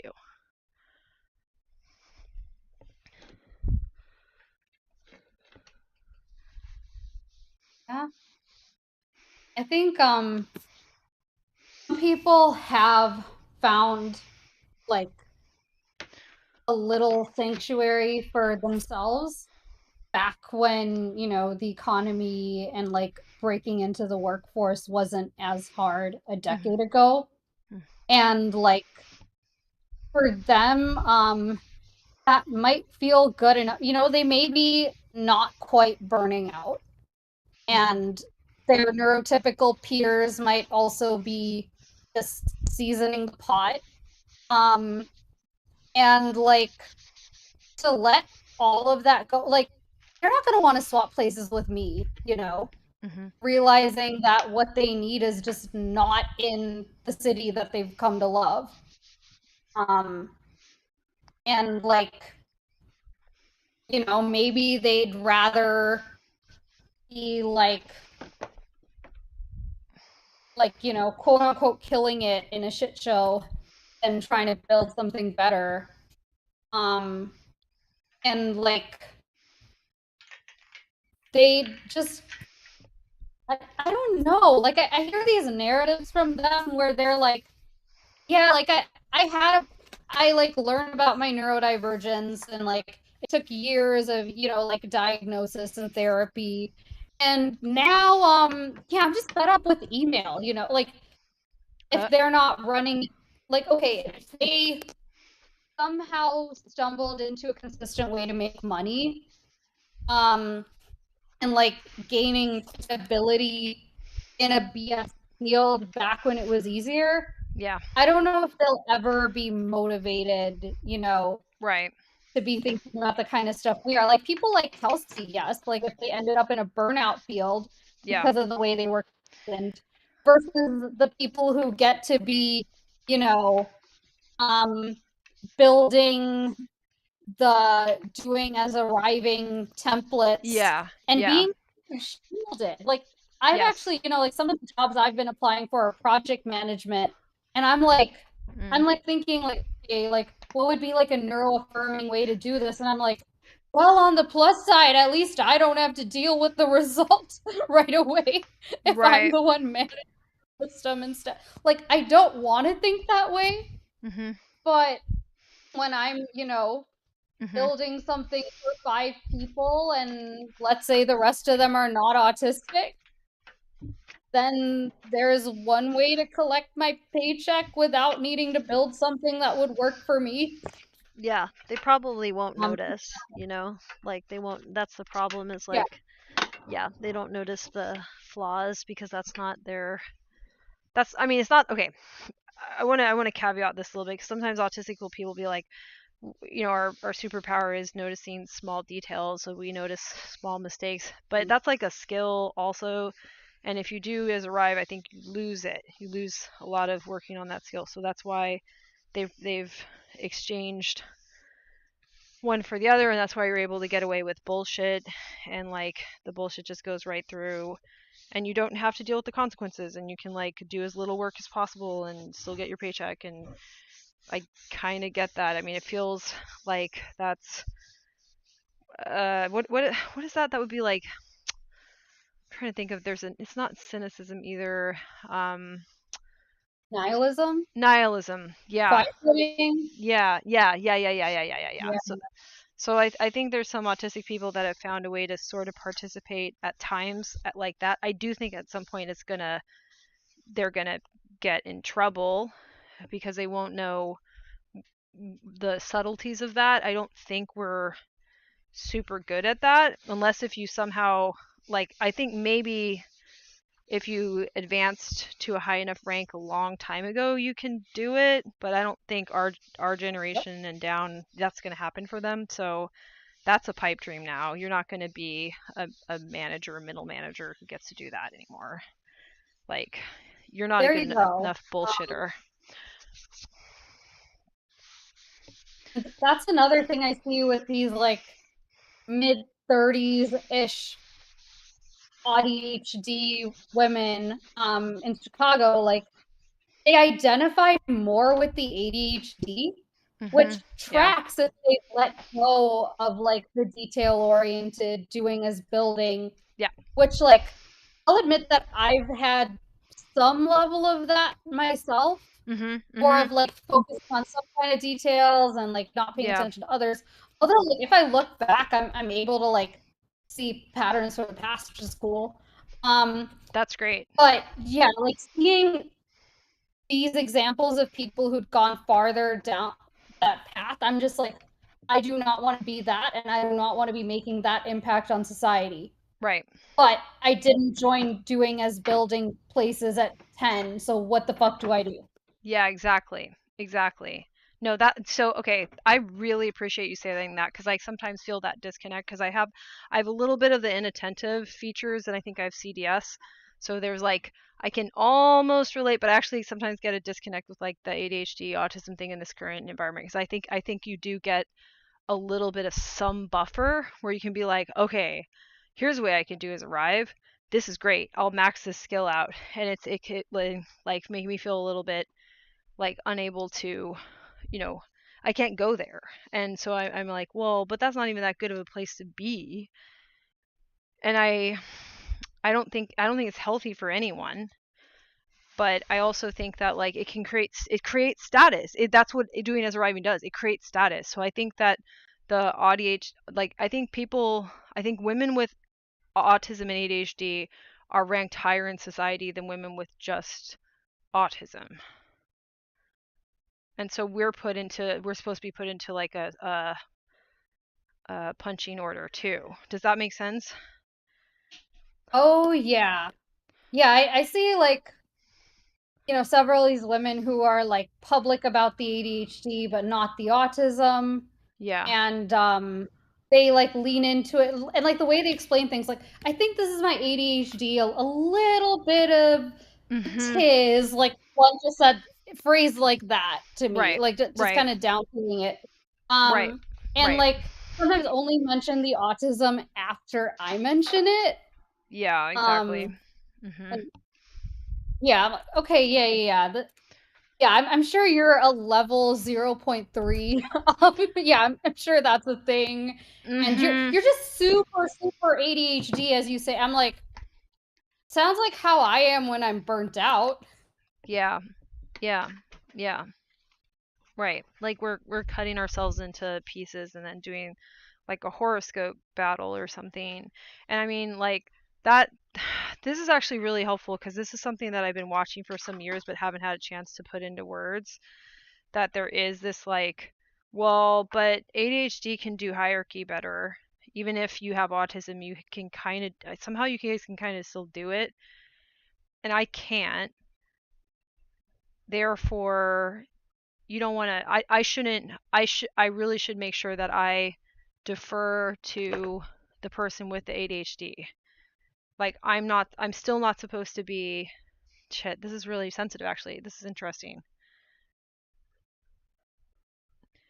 The autistic thing in women is a really big threat, I think, to male status because if you're autistic and you're a woman, you have what society says it values, which is a really strong intellect. Okay, even if you're dealing with other impairments, even if you have intellectual impairments, if you have this, there's something about the intellect that autism just is doing.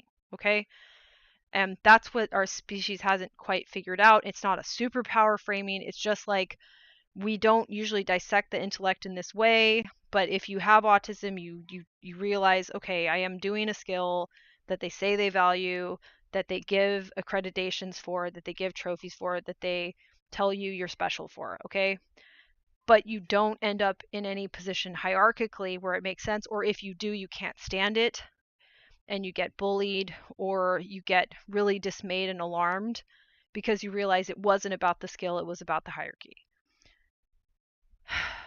ADHD, it seems like because there's some ability to get a motivation from like, okay, well, I'm here and this is great and I made it this far, even if it's different than a typical person, you're able to like enjoy being in the mix of that somehow in a way that I don't. So like I am I'm afraid that I will still be scapegoated if it came down to it sometimes, and that's shitty. So I sometimes hear from like ADHD people. It seems like a lot of the people that are like influencers are ADHD and autism. Like almost all of them are. It's like weird. Um and then the people that are autistic, we keep hiding. I think I'm only an exception because I went for the performing arts thing a little bit, and I think I have some of the inattentive because of CDS, so maybe I'm a little bit more outspoken. But most of us are like, I don't want to be betrayed by people that I thought cared about me. And so this is just something that I wanted to share that I thought was interesting. So then when you get us all into a room and we haven't unpacked all of this and we're never going to deal with the environment, which is what we actually have to do, right? If we dealt with the damn environment, we'd be healthy enough to have space to unpack these things that happen to us that are traumatic, that we didn't deserve, that pit us against each other, while this stupid system kept going, hurting people and justifying it, saying that this is just the way it is, hurting people who aren't even disabled. And I'm still afraid of somebody saying, well, I'm disabled, but I'm not as disabled as Jane in this way. Let me just step over her body to get up to the next tier.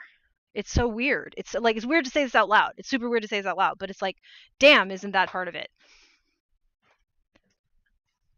I really feel that. And that's like, yeah, when I look at patterns that I've seen, and also like that's also part of why I like have been putting my group kind of on the back burner. Mm-hmm. And yeah, I'll try to make a couple points here. One, yeah, I've heard the most trepidation from women who are just autistic compared to any other demographic in that group. Right. And then, yeah, with the ADHD being slightly better with hierarchy. So like, I don't know, like how much of it is ADHD strengths versus just the perception of it. So like, kind of because of the challenge with focus, some ADHD women have like found ways to, you know, fake it, like had more practice with that rather than the retreating into a special interest. Yeah. Which I also noticed with a lot of, like, I feel like my presentation is kind of in between these two groups that you're talking about a little bit. Although like because of growing up in like such a normative small town that I did more retreating, but like because it's the Midwest, consuming hobbies like reading fiction rather than like, you know, with music I felt like I was too weird and awkward and like the culture didn't help, like, you know, being second generation. Versus like the folks who grew up in more progressive kind of areas, or like even, you know, got into maybe like more exposure to like creative stuff and, you know, had like less scared parents, I don't know. You know, they may have ended up putting more energy towards developing that ability to like go with the flow and still come out sounding somewhat fun, usually more than intelligent. You know, and also just knowing like what it feels to be kind of lost and having empathy for that, like so they can be, you know, like community builders, and like keep the vibes up and be somewhat supportive when people are going through a rough time. But then when I come with the expectations that I've developed from these kind of groups, and also from Asian culture, there is like the norm of support that people give each other is a lot higher there than in Midwestern culture. Yeah. Again, like because of the, you know, roots where you needed that to survive because of the amount of oppression. Yep. And so like when I come in, you know, into these Midwestern spaces with that, like when an ADHD woman says, I got you, then I find out she don't got me, and I'm like, what the fuck? Right. Right. But yeah, what else? Yeah, the influencers, absolutely, what you're saying. And I have a real problem with that. And I, you know, try to like not fill in the gaps based on my experience. But I see like so much willingness to do that. And yeah, so little representation. One, you know, in the neurodiversity space, it's like ADHDers being vocal. And like this Utah guy, he was saying like, you know, expressing gratitude for, and he's ADHD, like for the ADHDers starting the conversation and opening it up. And I'm like, but did they open it up in a way where the autistics could participate? Right. And that's Right. like a problem, you know, with this ND Connect group that I mentioned as well. Like they have a break room where you can leave if you need to, but I've had such a hard time conveying like, can we just use hand raising, please? Can we Yeah. not be thrown into breakout rooms where there's no moderator? Yeah, And like exactly. it comes Yeah. off the need with Tara's in the room. I'm like, no, there are people who need this even more than I do. And I am refusing to put up with what you have because you're claiming to be a catch-all for everyone. Yes, If you exactly. weren't claiming to be neurodivergent specific, I Mhm. might go chill in the breakout room like I did at that game night. Right. But since you are, either, you know, just be for ADHDers if you want to, just be for fresh grads who found community at that age if you want to, and Mhm. not for people like us who've had Mhm. this journey later. Right. Um, Right. yeah, I want to have a conversation with them at some point when I have the spoons. But yeah, they're also like, can you give us that feedback privately? And I'm like, I actually feel safer bringing it up in a public space in case someone else is feeling it too, Yes, which exactly. no one has Exactly. piggybacked off of me yet. But Mhm. yeah, there's that. And I'm like, yeah, the pitting us against each other. Yeah, like I've even gotten like there was that one woman who was kind of framing it like she's, you know, more ADHD as autistic, and I must be the opposite because of the kind of issues that I've been having with her lack of accommodatingness. Mhm. Um, and yeah, like the I'm not as disabled. And then like she posts on LinkedIn saying like some people are, you've heard the term multi-potentialite. Some people are omnipotentialite. I'm like, that starts with the term omnipotent. Are you saying you're God? I Mm. kind of wish I'd commented something like, how many of these omnipotent people are white? Right, How many of exactly. them were not born in the US? Mhm. Mhm. Mhm. Um, yeah, how many of them did not go to like a top school? Yes. Um, and yeah, like that one, yeah, it gave me the exact kind of reaction that Mhm. you just had, but I was like afraid to say anything at that point. Yeah, they're just used to getting But away with sounding crazy because it's like their vacuum that they live in.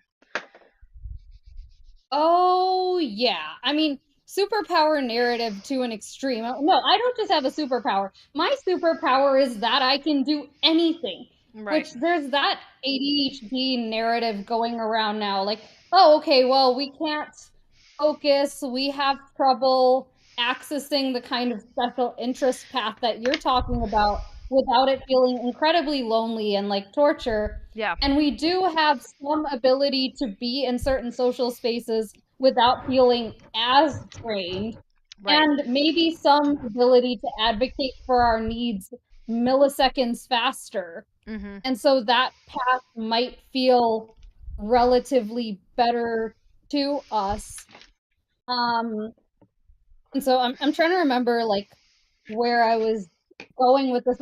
Oh yeah, the like so then but then how do you like, okay, like what I described is like the disability side, but how do you package that as a strength is like saying you can step into any situation and like figure things out fast. But I've realized that we can't figure things out fast. Some ADHDers might be able to bullshit Mhm. extra Mhm. extra fast. Right. Because like an ADHDer who's like somewhat trained themselves, we're like processing this flood of information at any given time and having to pick like what to focus on. Mm-hmm. But it's hard at the pace of culture to like pick what's actually important. Right. So we can hyper index, like one option is to like hyper index on vibing Yeah. to the point where we like don't have bandwidth left to think. Mm-hmm. But then if like they've gotten good enough at the bullshitting and like that's occupying their mind to the point where like they haven't come across, like if I hadn't come across your space and Matthew's spaces, like I might still be in like I might have loved that comment on how about I work my way up. Like that's kind of what I was doing to myself Right. before I burnt out. Because I Right. did see like, and what you were saying about the feeling like dopamine hits from being in the system. Yeah. Yeah. Yeah. Like I felt like, oh my gosh, I made it to San Francisco. Look at me. Like no women from Wisconsin from like Mm-hmm. a small town do this. Yeah. So like I was, feeling would I still feel it 20 years in? I don't know. Right. But Right. there are like Yeah. other the world gives us no shortage of escapist ways to fill the gaps though. Well, and Like we're okay, go ahead. go ahead. Finish your thought. Like maybe I could fill the gaps with like pressuring myself to make enough money to be able to travel a bunch on top of living in San Francisco and then be too busy with that to be like noticing how badly the pot is like boiling some people. Mm-hmm. And like actually like your group and Matthew's group were like a wake up call for me in some ways because of like learning how badly hurt some people could be and how like it might be happening to me too on some level, but I might just be like faking it, which is why like like auto or I don't know. But yeah, like I'm just like, oh my gosh, like Yeah. what is anyway, continue. Yeah. So the point that I wanted to bring up too about that is that like when you're noticing that you're able to get a little bit more leverage to get yourself some more hang time, right? Like you may still come crashing down, but like it doesn't sound so cool to hear the autistic person who like a lot of times when I shared how I'm doing with people, they would be like, "Are you okay?"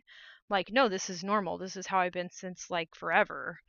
Like I started writing poetry to help me cope because this feels horrible a lot of the times and I can see too much and it feels like a horrible like burden that I was too young to cope with, that I could see that the system that humans organized around, they can't justify it. It doesn't make sense and they can't justify it. They'll use platitudes to try to acknowledge that it doesn't make sense, but they actually can't justify it. And that was terrifying. So like I know you have some degree of this, but like as a child it was like all I could think about. I had nothing to ever make me feel better except that maybe I could be smart enough one day to make them stop. And it still makes me cry that I'll never be smart enough to make them stop. And so, like, that makes me really vulnerable and attractive to make fun of. And that's so heartbreaking that I know that too. Like I know all of it. Like I know all of it like layer after layer after layer after layer because I just keep thinking about it. And so that's what's difficult when you have um the autistic person. This is why I think I have the CDS is like maybe I go into my head a little bit more and I'm not as locked in on the special interest outside of me. I'm a little more in my head. So I think we may need a division in autism about like are you going into your memory more, which is your imagination? These are probably a continuous system in the brain. So we distinguish them as people for conventions that we are used to. Like we think of our dreams as different than our memories as different than our hopes and ambitions for the future or whatever, right? Or storytelling, but it seems to be a continuous system in the brain. So like I've spent a lot of time with that, escaping with it, if you some people would say, but I think just reasoning with it. So that can make me dismissible though. that you can call me crazy, you can call me idealistic, you can call me stupid if you really want. And then people like me who have the hyperlexia will then overdevelop the language to try to once again be smart enough to stop that. And it's so bizarre because it's a very difficult thing to be. So I cannot fault a single person who looks at that. I'm glad I don't have that. I kind of get it. Like, I'm grateful that my brain is like this because it likes it's my only source. Okay, if my model's correct, I think this is my only reliable functional source of motivation, is to understand how things work, and I'm pretty sure this is a decent model of how things work. It sucks, and there are other things that work in the system that are possible that are less sucky, but I also, this is true, this and this. But if you're able to just like enjoy the arriving aspect, and I am a way for you to be rewarded when my society says that it values the ability to analyze systems and be very critical of what material reality is, and it doesn't actually value that. So I get more heartbroken, but you can use me as a way to prove that, like, nihilistically, like people will say, like, see, I'm smarter than Jane after all, because Jane's just so stupid that she doesn't understand the smartest thing is to put one over on someone. But that person is truly stupid because they can't possibly be as pro-social as they claim to be, or as intelligent as they claim to be, because pro-sociality, like, they can't be as so it's just, there's this injustice to it, right? It's just deeply unfair, and humanity is deeply hypocritical and lying to itself about its own aptitudes. And I will die knowing that. I lived my whole life knowing that on some level. Not very sophisticated as a kid. I'm not trying to retcon my history to flatter myself, but it was there enough that by the time I'm this age, which isn't too old at all, I'm looking at it and I'm like, okay, that's what it is. Now, does that give me any reward in society? No. It doesn't. Did it give supposedly we're supposed to reward philosophers for all time. Remember Socrates, Plato, Aristotle. Let's talk about them again. You know what I mean? But it's not true. That's not true. It's much more about what it gives you to say Aristotle, and then you get boosted up to your next position that gives you a new award, that gives you money, that gives you status, that gives you money, that gives you status. People even talk about status. They want money. They want invulnerability. They want the ability to buy their way out of a very dangerous situation. And I also really couldn't fault women for wanting to get the hell out of that. So in some ways I'm getting more zen about it, I guess, or something, where I'm like, okay, I get it. Yeah, but it doesn't hurt less. Where it's like, but we could just stop. That's what gets to me. It's like the whole society wants you to be as impulsive as possible. So in a sense, if you have ADHD, the impulsivity is something society likes about you. Mm-hmm. But it doesn't want you to focus it or channel it in a way that helps you. It just wants you to say that impulsivity is good, full stop. Is magical and special, full stop. You're just supposed to justify, don't look behind the curtain. Impulsivity is fine. The little man behind the curtain, don't worry about him. The impulsivity is fine. And all of that tracks. And yeah, I really feel for you. And like, especially being exposed to all that stuff as a kid, without like having supports to process it. Yeah, like what you told, reading those encyclopedias, like that was like a light bulb moment for me about like your worldview, and how you're so different from like a lot of other autistic women or autistic people. I see one, either the like had special interests as a kid with like, random things like Roblox and trains, or like happen to get into some that pay like coding, or the like higher masking women, maybe disproportionately ADHD, who like, made like masking their special interest, which like that was me for a while. And also a lot of them might not identified ADHD. Like that was me until last year. Because until 5 years ago, you couldn't get identified as both. Right. And so like the ones who are identified as ADHD first, I feel like they're privileged in society compared to the ones who are identified as autism first and like saw all these narratives and like, but one, they don't fit, and two, it's a challenge. Like, trying to develop mental models like what you're describing with the ADHD, it's like I can only process a very limited amount of information at a time, limited working memory. And so building a model like that, I need to do it so stepwise Right. that like that is torture. Right. While the, being in an overstimulating environment is slightly less torture for me than it is for you. Right. But I see how being in those spaces can hurt people like you and people like me, but like people like you, maybe even more or in different ways. And so I'm like feeling very conflicted now. And I really feel like what you're doing is like so impactful. And like I, would love to like do anything that I can to help you like get to do more of this without having to do like things you don't want to do on the side Right. to like Right.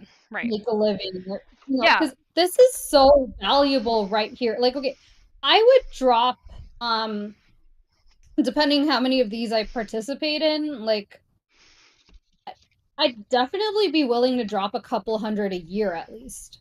Like, just given what I paid for other subscriptions. Yeah. Thank you for that reference. Yeah, and doing things I want to add something too, like I don't understand the hierarchy thing. So a lot of my life I was trying to do things to legitimize myself as a person so people would believe me that any of the things that I'm talking about here exist. Because nothing exists unless you are legitimate in the world of earning money. That's what I believe is what people think. Maybe I'm wrong and maybe I've overvalued that, but the reason I've overvalued is I have a fundamental catastrophic change to visual spatial processing. Is that's what I believe autism really is. And I think I'm a case study of it where I don't have that, so I don't really know how you guys are making those determinations. So to me, maybe I'm overvaluing it, but that's why I do these jobs that earn nothing. I'm earning minimum wage plus this like extra fee for when I have clients on my bench, right? And it's a poor system. It has a crazy high turnover, but it's just the way it is because there's no unions and everything's a mess, right? I'm not gonna be able to fix that system. My skills, I just thought it looked legitimate. I thought it would be legitimate. I don't know what I'm doing. I can't navigate that entire world. So it's fascinating to me. And if I could just be free to do what society told me they valued, which is to have these people that work in little conservatories that like research what the species is doing and report back useful observations and suggest interventions in the environment based on suggestions about the human condition and what it really is. That's what a philosopher is. That's what a philosopher is. God damn it. And the first philosophers were sexist as hell, like beyond sexist. All of them. All of them. What drives me nuts is when people say, "Well, have you heard about these ones?" No, they were all sexist. Even when you get to brass tacks of some of these like more niche things, we can even there may be some wiggle room, and I'll be open to some that I don't know. Maybe we're maybe indigenous. Maybe there's some argument there. But even then, we don't have it or something robust enough to really argue for the fact that humanity has this problem that I think I've finally locked onto with this doing as arriving as doing as building as a system of motivation. And because we have the puberty and the males going through it and they have an ability to do as arrive physically in embodied sense, faster and with more power, if they could hit people out of the way, this becomes the dominating, the metaphor we're using for everything, no matter what it does to neurodevelopmental conditions, what it does to organizations of society, or ways we want to move on to be able to love each other across the borders that we've defined, the religions that we've defined for ourselves, the cults that we get enamored with, all of these things that come and go that humans invent to block us from figuring out what is human well-being. We have no model of this. And I can prove it, god damn it, if I could just spend some time to do it. I'm confident I could. I'm confident. Not alone, obviously, but I was told that humans are interested in that project, and at this point I just want them to make good on that. And that's not the message you typically hear from like an autistic influencer, because I think it's more about you still can be valuable in the hierarchy. I'm like, I don't think the hierarchy should exist. I don't think it should exist. I think versions of hierarchies will always exist as games, but we can't base our wellness on a game unless you're going to have that as, again, like the wellness and the game have to be separated. You have to say, this is a form of motivation that feels good for you, and there you'll get some amount of wellness from this, because even from like a placebo effect sense, like your brain is doing something good with this motivation. It's doing something good with it. If you can get into this hierarchy, it's something positive is happening, but too many negatives are happening, and it's eating you alive, me alive, the species alive, our potential alive, and it's making us just a mistake in the stardust that will be evaporated by our own efforts to be destructive for no reason. And it's like, and I like, like, god damn it, if only I could like get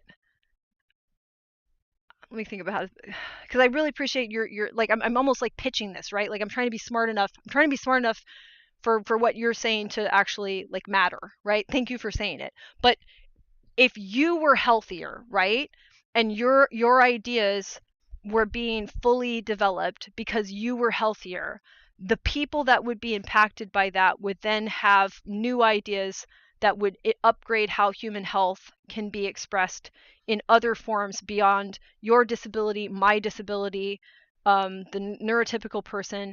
We would all have opportunities that currently don't exist. And that's what I want to see. Because I can see what happens when we are delusional, and when we are fooling ourselves, and when we are trying to pretend,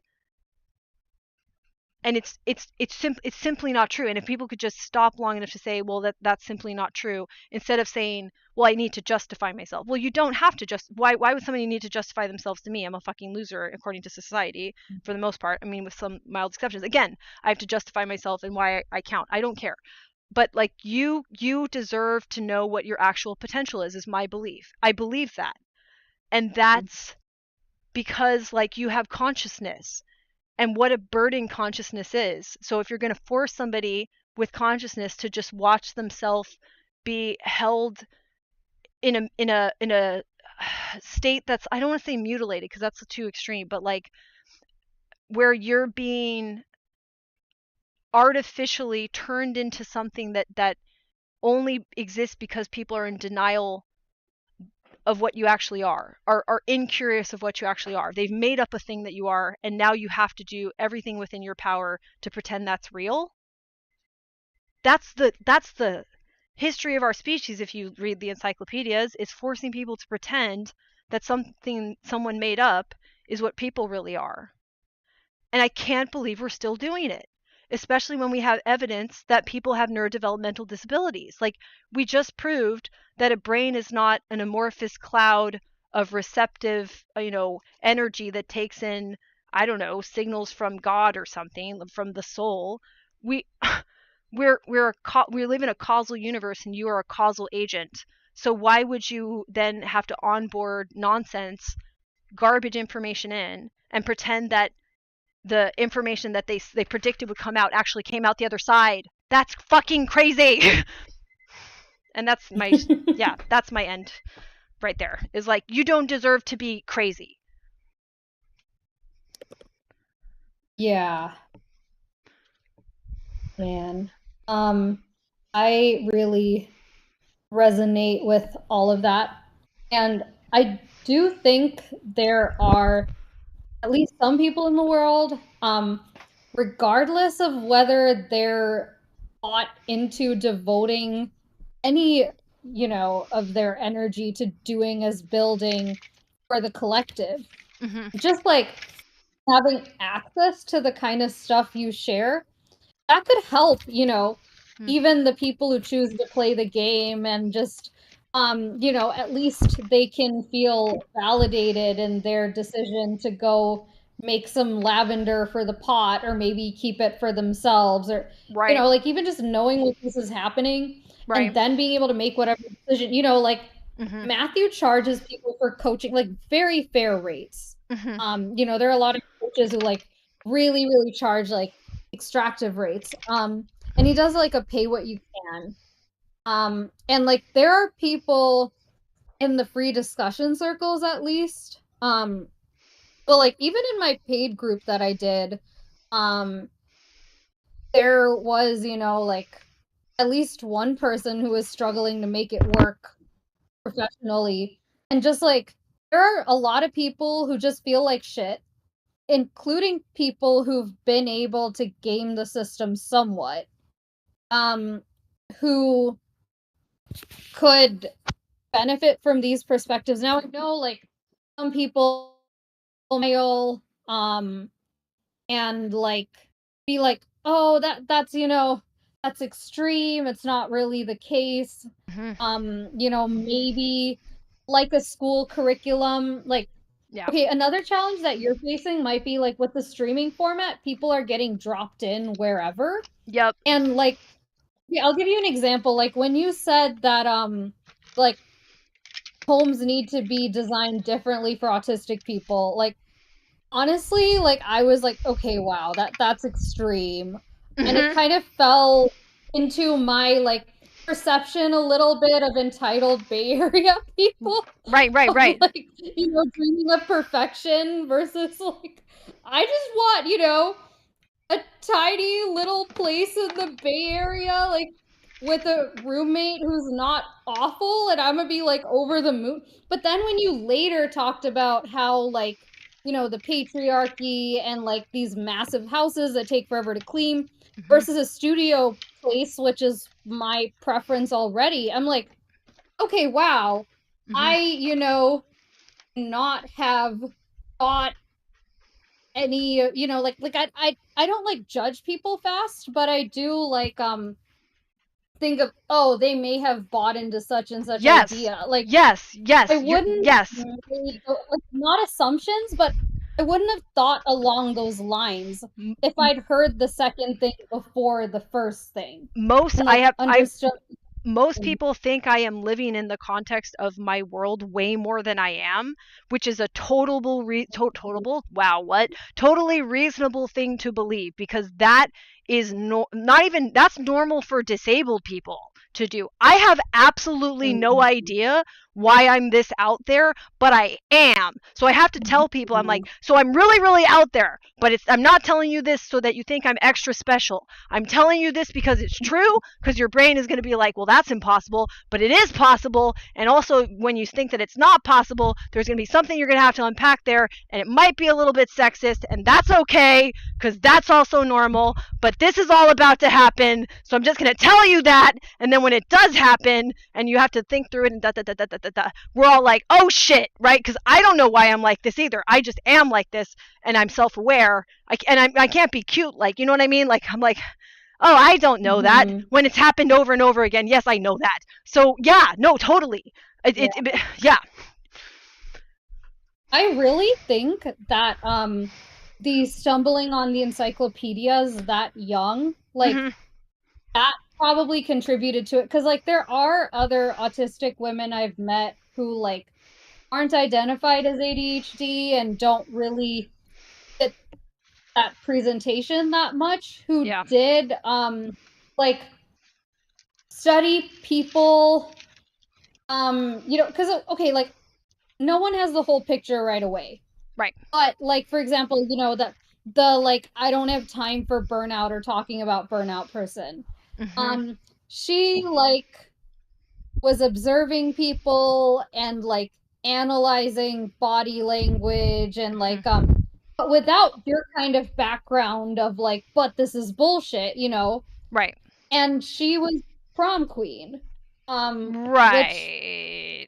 Yeah. yes, you know, if someone is able to build a model for something like that without recognizing that it might costs that it might come at of missing out on other stuff Yep. and be rewarded for it, like maybe that is possible even for a non-ADHD person. Now, I don't know like whether she's ADHD. She's now working at this startup-y place where she advises a ton of startups, which like for me, you know, given my depth, I would have an immensely hard time doing that ethically.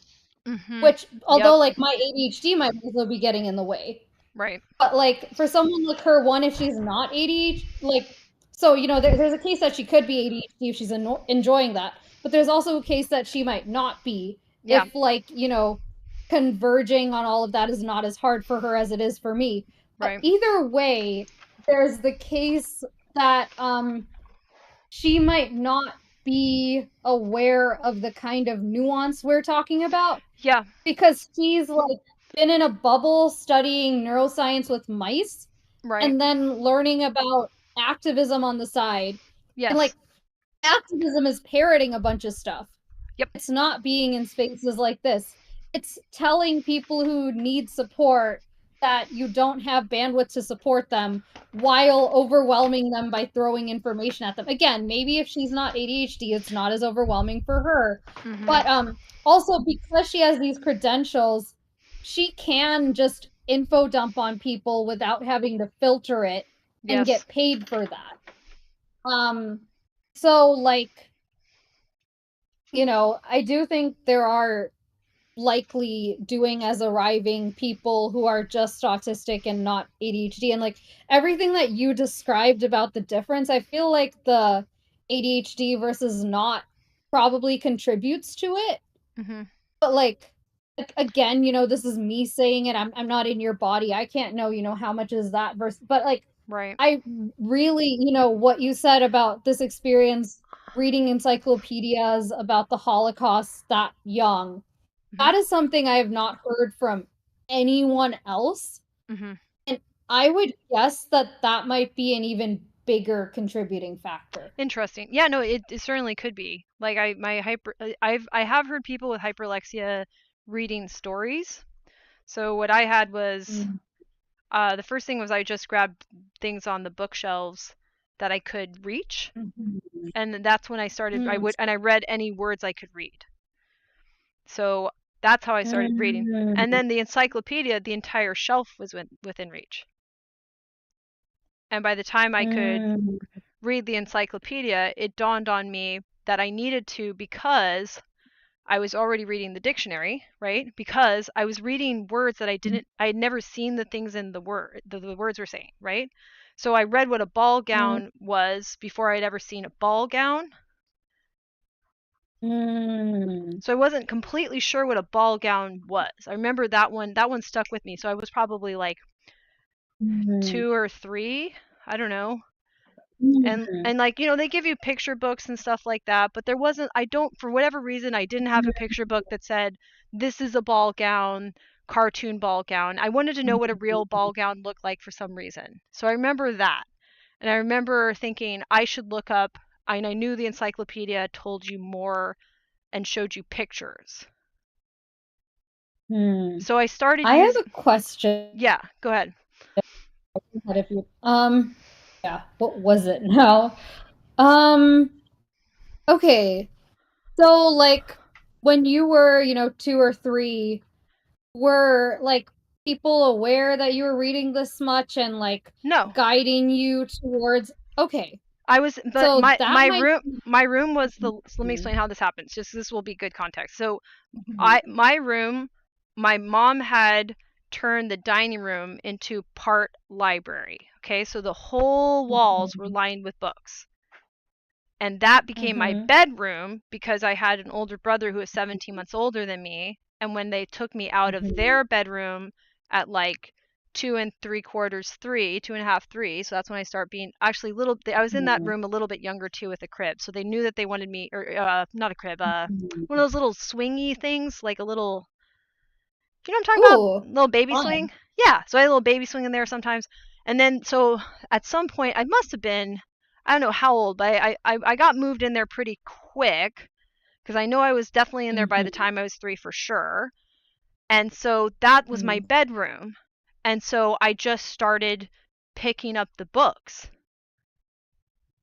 And they put along the top of the room a phonetic alphabet. And they went over that with me, so I was phonetically sounding out the words. So I taught myself to read. And I was in the room all the time. So that's how that happened. That makes sense. So also, like, I noticed a couple things there. One is that, like, you were, you know, like, way ahead of the curve, like 2 or 3, versus, like, I was at, like, 4. You know, so I kind of was, like, reading a couple of years ahead of my reading level at any point, but, like, and then kind of got into, you know, Little House on the Prairie and, like, whatever, like, quote unquote semi-age appropriate stuff. Yeah. And that kind of kept me occupied. Yeah. And with the, like, when people noticed my special interests, like, I was also privileged to have my grandpa babysitting me when I was 4, and, like, I was really into space at the time. So he would, like, open up my little kid encyclopedia that my parents got for me to the parts about space. And that was interesting enough that, and I was ahead of the curve, so I didn't feel the need to, like, challenge myself even more.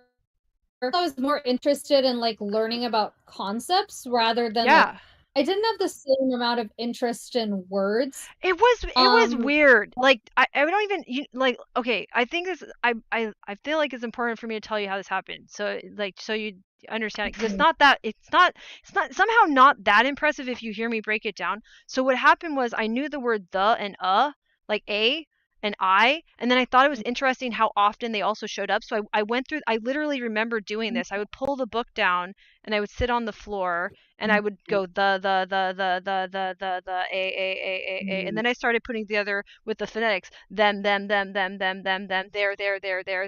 they, like they is more often than there. Oh, that's interesting. Like I would start, I know there was probably a little bit later, but I started doing that. See, so it was actually just like it was more like a weird ritual, and then it evolved into me caring about what it said, because I started realizing it made me, I don't know, able to do other stuff, I assume. I don't know what motivated that. But at first I think I was just like pattern. So I think I just was doing that. I don't think it was like I really had an interest. I don't think it was that deep. I think it was just like I was like, oh, I know how to find it was like finding Waldo. It's finding Where's Waldo. I was just doing Where's Waldo. It's really, really simple at first. And it escalated really, really quickly because my brain was growing, I think. That makes a lot of sense. And yeah, I think like maybe it might have not been clocked by people to like give you more quote unquote age appropriate puzzles. Right, exactly. That makes sense. Yeah, I had books like that too, but I could always go back to the other books, so it didn't matter. You know what I mean? So like nobody was stopping me. I don't think anybody had to stop me. But I'm like, maybe it's good for people to learn the way that I did. Maybe more people should. But it is helpful to think that like I didn't have agency like the way that an adult does. I barely have memories of this, and the only reason I have memories of it, I think, is I was doing it like all the fucking time. Like I wasn't even playing. I was just doing that.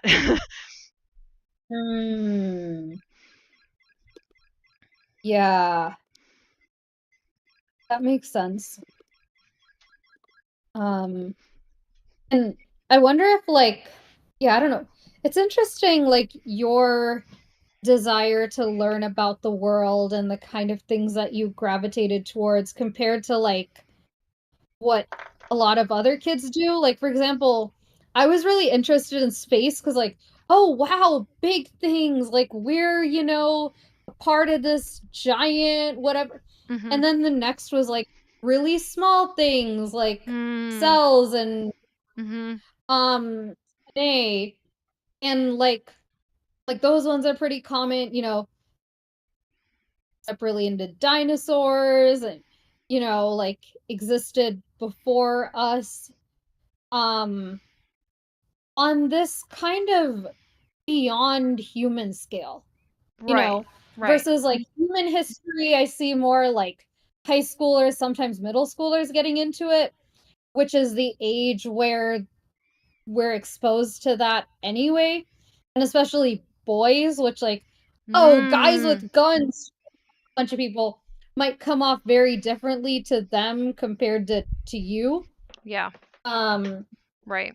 And like, I don't Hmm. know if your parents like political background contributed to that because I saw that kind of stuff as annoying human social shit while like I wanted to learn about space, Yeah. versus like and my parents just cared that I was doing well in math and science classes Yeah. And I and was so I was in San Francisco, so they would take us to, and it was like more affordable at the time, and they gave really good rates for families. So we would go to the zoo a lot. We would go to the museum a lot. Dinosaurs were really big, and space was really big at the museums. We would go to the art mm-hmm. galleries, so my parents would take us to them actively a lot, and they had the exploratorium here, which was like hands-on, right? So they have a hands-on Mm-hmm. science museum that's made for kids to interact directly. So they would take us Mm-hmm. to those things, and they didn't really like guns. My parents never drank. My parents didn't smoke. My parents didn't own guns. My parents didn't know anybody that owned guns or shot. There's no shooting Mm-hmm. ranges that I even knew about here. I guess there's one. Um, Mm-hmm. they were not, yeah, we had difficulties because of their autism with the space management. I'll say that was difficult. That got harder as we got older. It was fine when we were really young, but it overwhelmed them at some point with my brother's disability too, I think. Mm-hmm. But yeah, it was like the environment was like, oh, learning is important. Learning is fun. Like I was watching, Sesame Street. I was watching PBS a lot. We didn't have Mm-hmm. cable. I watched PBS instead. Yeah. Mm, that's another thing, yeah. The moment kids get cable, Right. there is like a flood of stuff that's just entertaining enough, to be regulatory, Yeah. but then like take that away and you end up regulating with PBS. Also, my dad didn't have pornography. My dad doesn't use or watch or Mhm, own any pornography, so that was not normalized mhm, in my house. There wasn't much mhm, there wasn't much that like American culture thinks of as entertainment that's like harmless mhm. but kind of exploits or puts people into states that are like nebulous consent. That Yeah. wasn't that wasn't normal. So I think those things are Mhm, good for like, and also nobody pushed the gender role thing, so I had like a little bit more freedom.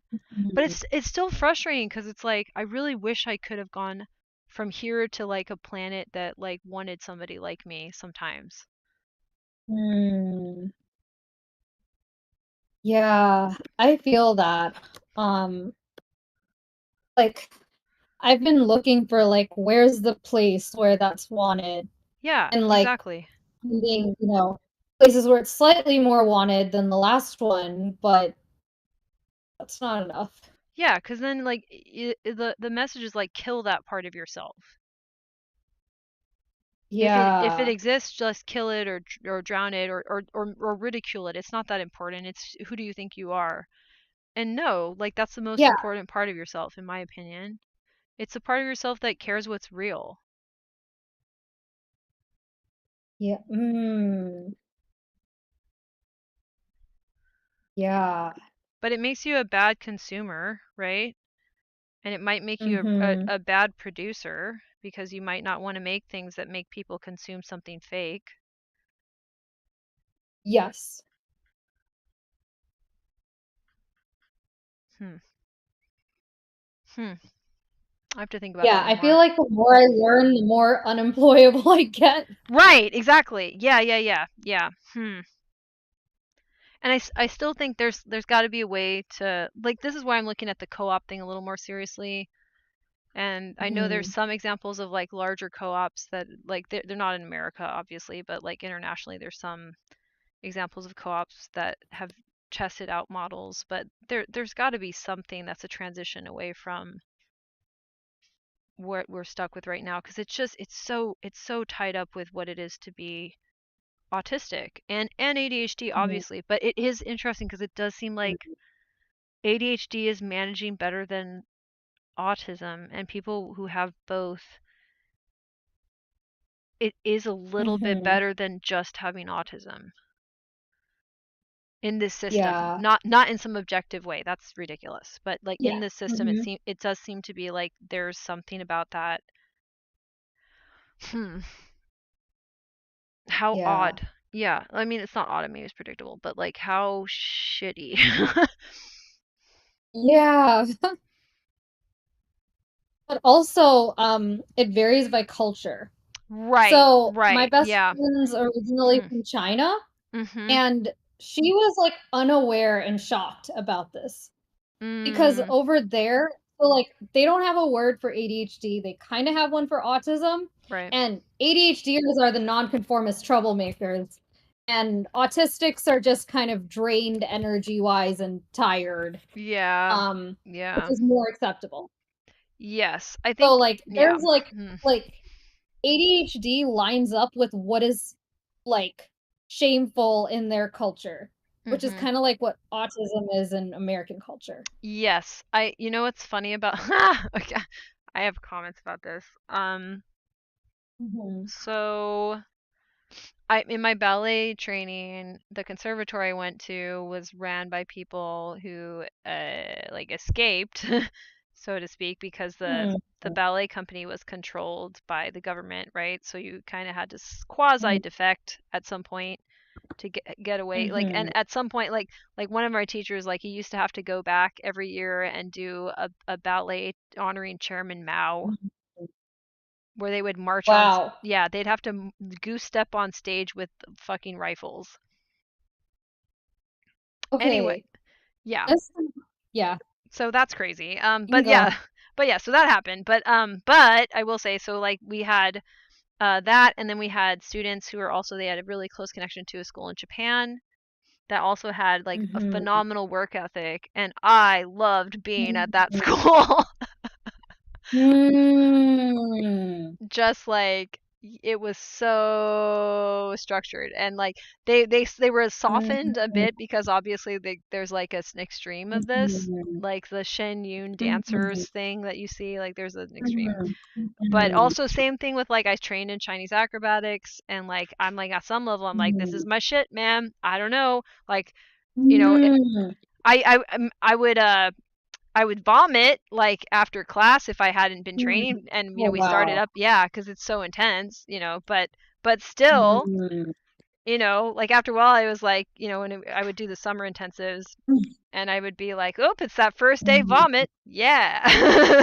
Mhm. um but it's like an Wow. autistic dreamland, because it's like we're doing the thing, we're going to do Mm. the thing, and the thing's going to get better, and we're just working on the thing, and get to ask questions about the thing, and they'll answer the questions about the thing, and we're just so fucking Mm. good at the thing, and yeah, the thing, man. It's like, yeah. Mm. Yeah, so that's interesting to Wow. me. And I can totally see that being exploited and burnt out, and but still going anyway. I mean, Mhm. I used to do crazy shit for ballet. Like I've danced in conditions where I should have gone to the hospital. Mm. But that's I autism. have so many questions now. So this is like, so there are some things that my best friend, she's also not a conventional ADHDer, and she's facing some similar dilemmas as I am, where she so she's ADHD and not autistic. Mhm. And so like she has developed the ability to like, you know, socially improv and buy herself grace, and she did it very intentionally in college because there wasn't much opportunity to socialize in China because it was study, study, study. And so she like recognizes that as a skill. And like she went through a phase of, you know, that's my superpower. And then like she also from Asian cultures like developed this ability of looking back to see the impact she has on people and caring and not gaslighting people and taking responsibility if something she did hurt them. Yeah. Which like that's something that both of us have had a really hard time with career-wise in tech because people who don't do that are so rewarded. And like she's had a hard time because tech is somewhere ADHD is appreciated, you know, autism and ADHD are appreciated in different roles. But the moment you care about the impact, the moment you want to do as building rather than arriving, like exactly more than a small amount, yes you're unemployable. exactly exactly And like that's not the she's game. like, you know, yeah. Yep. So she's like found, you know, her way into places of, you know, to get the medals. Kind of the timeline kind of worked out with that. And then she saw how the sausage is made. Yeah. Thankfully, she was able to get some medals first, but there's still like all of this conflict. Yes. And but like one positive is that and also part of why she's been able to get to where she is in the system both in terms of getting the medals and in terms of influencing things in actual positive direction sometimes. Me, for example, is because of a couple things she learned early on in Chinese culture and also from working with Chinese coworkers. Yeah. And one of them, so there are like two main things I want to bring up. So one like okay, there's less like bullshitting doesn't go far. There's like shaming if you do that. Another thing is like you mentioned, I forgot what it was, like abstract reasoning, like learning about something in one situation and applying it to something else. Yes. So that was something that she like learned in school from a young age. And yep. Which we should, and we don't in America at all. Yeah. And in America, I feel like a lot of neurodivergent people are extra bad at it. Yeah. Because, okay, we're left on our own to learn about it, and spaces are gate-kept behind social stuff. So we're left playing with dinosaurs all day. Yep.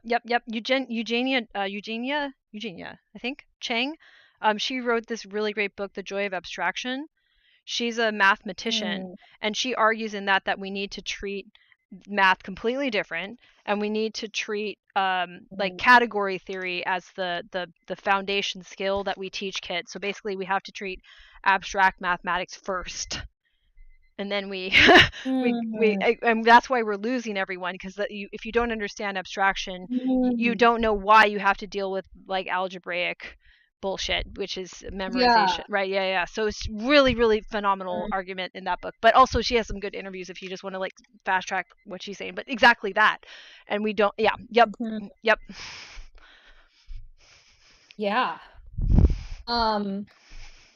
Yeah, like I just learned to memorize, and then I see like some people with these skills to like make shit happen.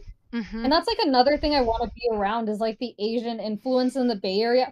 And it's also influencing things in a lot of toxic ways. Like there are patriarchy issues over there that are not nearly as bad in Chicago.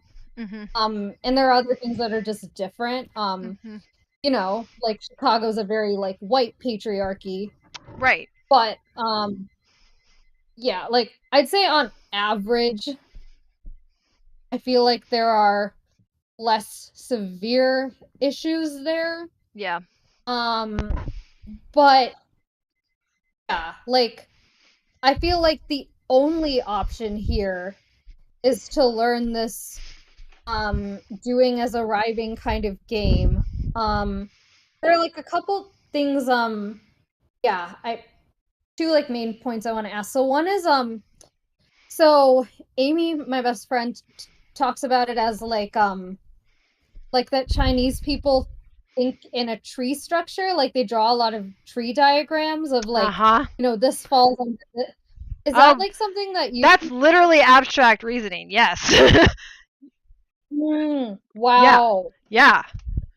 I find myself sometimes doing that, and I wish I'd like did it more. And Yeah. then another thing is like so getting emotional in a learning environment, like crying and screaming, it's shamed, but not nearly as much as in the US. Like I was Mhm. told, like my principal told my parents that I wouldn't make it to 5th grade because I had such bad behavioral issues, quote unquote. Oh, good I was God. having meltdowns You're having and meltdown. Yeah. Yeah. fighting back with other kids. Right. Um and Jesus. yeah, like so after that I learned that I need to prioritize avoiding causing trouble above all else. Mhm. Versus in China, it's you need to prioritize getting good grades above all else. Your team for a group project, that's you're not getting called in by the dean. Mhm. You're Mhm. not getting sent to the mental health office. Right. Yes. And like even, her experience in college in Toronto where there were a ton of Chinese kids was like very different from mine. Right. Um, Right. and yeah, like the level of ingrained, just suppress yourself for the system. And then when I try to ask people who understand, like, I am so grateful to Amy for like breaking this down for me. And then for you, because she's very aware of the cultural difference and like we've discussed Yeah. this. And like at first she was like, she thought I was lazy sometimes. And then after getting to a point of understanding how deprived I've been of this educationally, she's like, okay. And she's gotten like a little bit more patient within her bandwidth, which I am Yeah. so grateful for. Mhm. And then like Mhm. you've kind of done a similar thing with autism. Mhm. Um, and like I most like neurodivergent performing artists, I cannot stand their perspectives on neurodiversity because Yep. they think everything's self-expression and there Yeah. is no doing as building versus like the software engineers, at least they understand when, they're having a hard time advancing up the promotion track, Mhm. like get in because you're autistic, struggle to advance because you're ADHD type thing. Right. Um, versus like the art people, they're like, oh, just could get a job at a cafe or something, and then Yeah. have your art like.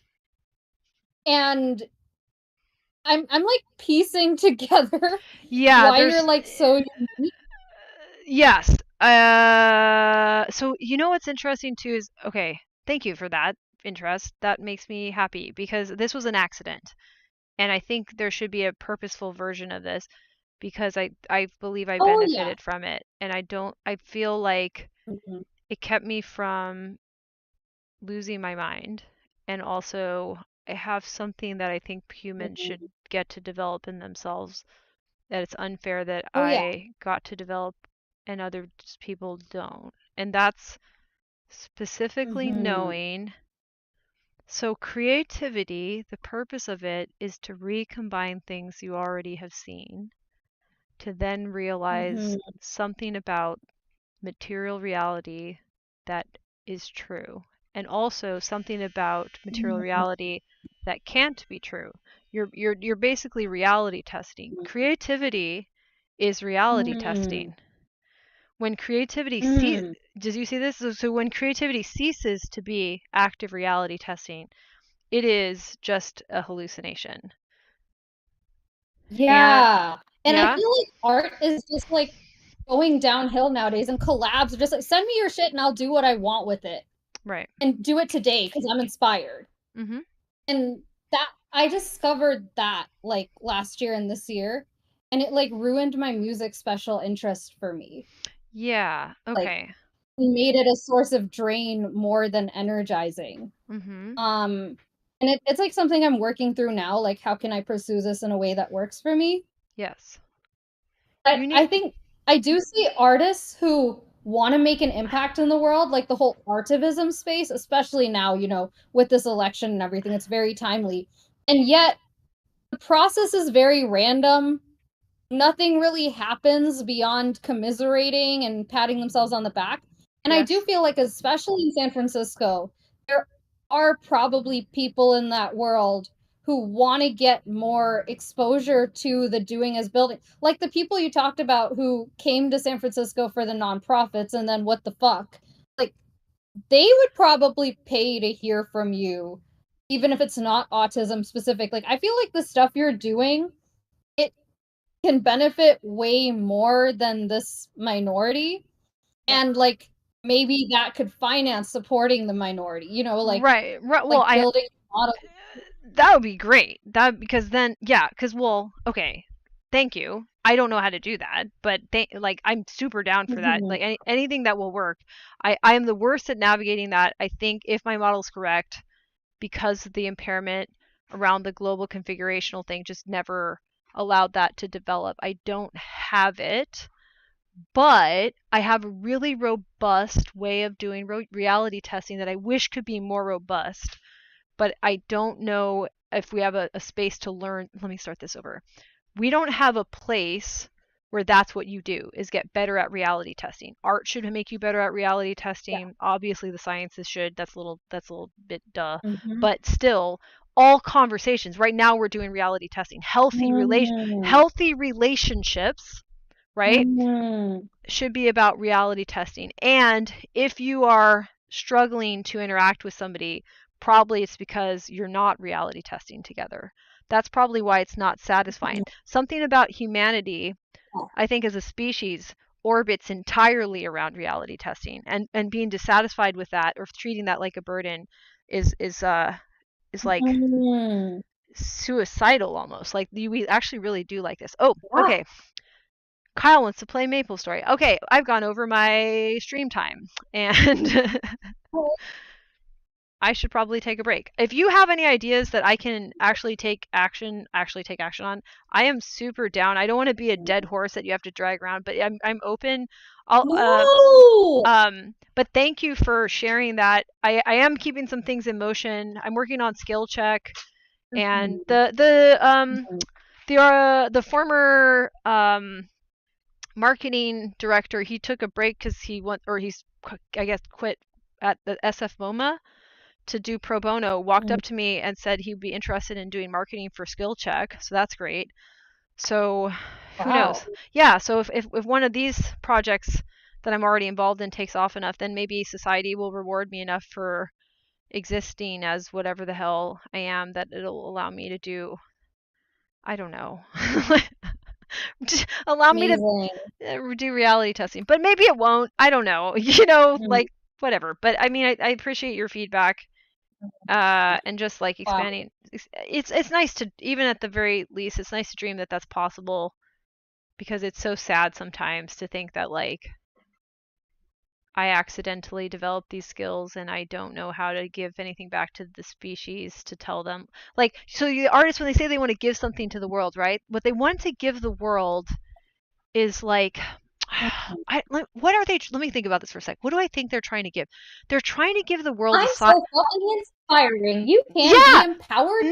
No. Well, it's like, no, they're trying to say to the world, there's bad people, but I'm a good person. They're trying to give to the world the message that they're a good person. And that is absolutely not what the world needs, because who the fuck are you? Yeah. I'm sorry, what? And also, like, what? Unity can happen. The good and then walk outside and be scared shitless again. Well, right. And the good person bad narrative, good person bad person narrative is what keeps this whole thing going. That is creating all these problems, oversimplified, but basically, so it makes them look really stupid. And like it's I mean, and cloying in a way that is tone deaf potentially. Even when it's well done for a minute, it wears thin really quickly, because it's really clear that it's like, I'm a good person, this is the I'm a good person song, and you're just like, all right, bro, I guess you're a good person.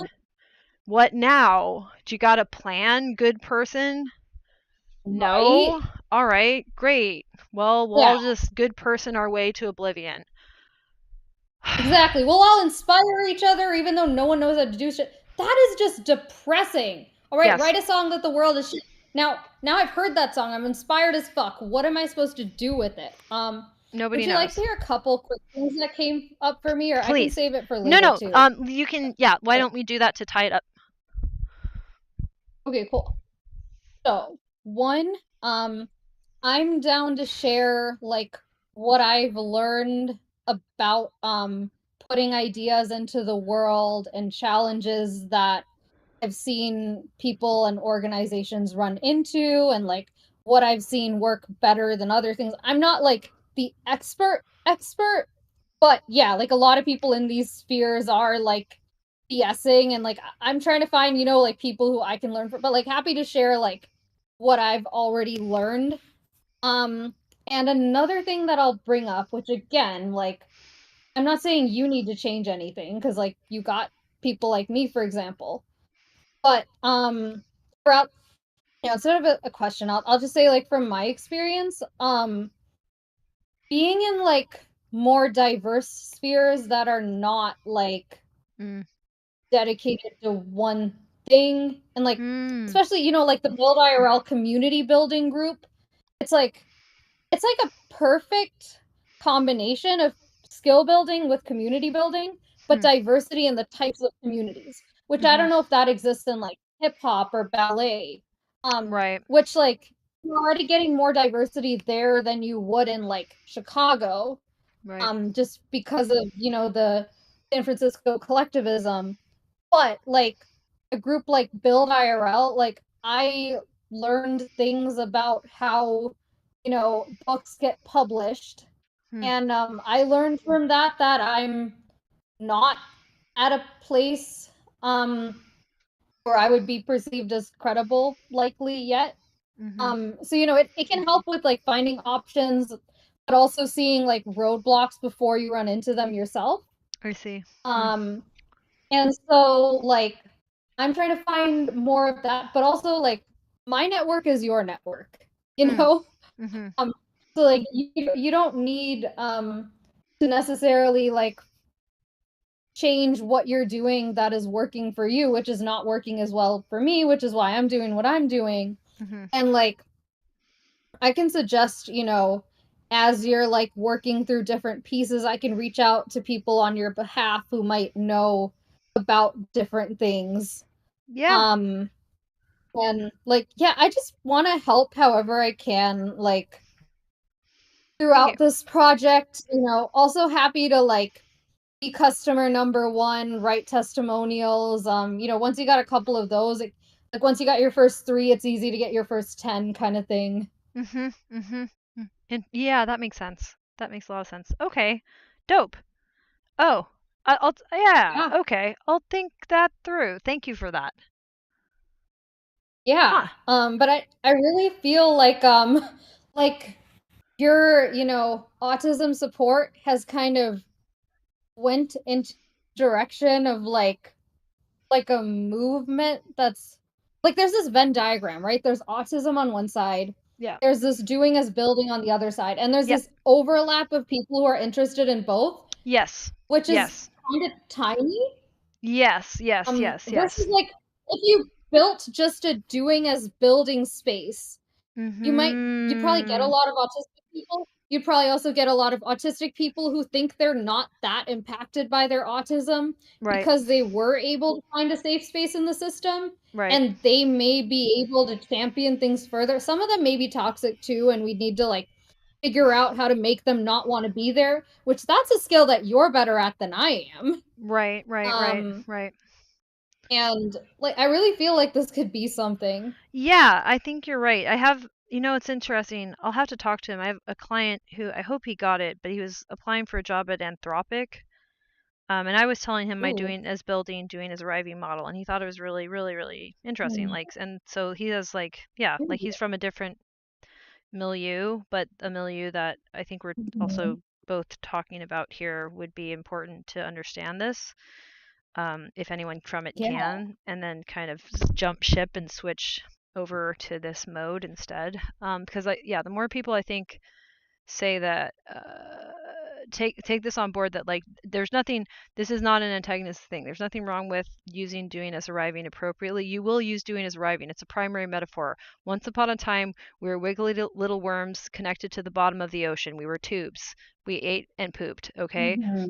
And then once upon a time after that, we popped off of the floor of the ocean and we started wiggling around. Doing as arriving is where am I? We had to figure that out. We had some emergence of consciousness Mhm.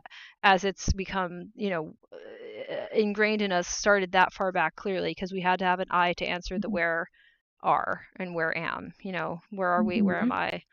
Yeah. But then we Mhm. have opposable thumbs, we have hands, we have eyes, and we can pick up Mhm. something, hold it, turn it over, take it apart, put it together, and ask what is this? And we need to do more of that. Right. Yeah.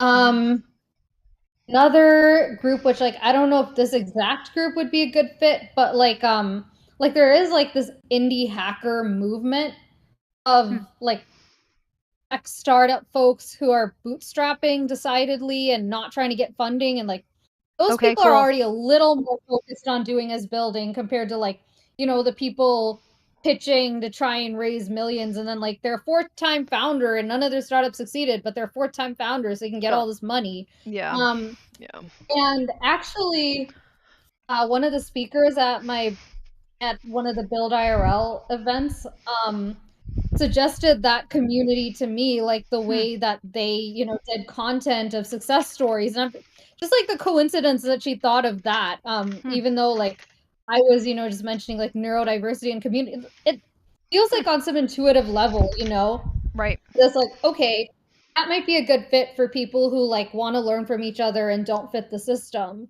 Yeah.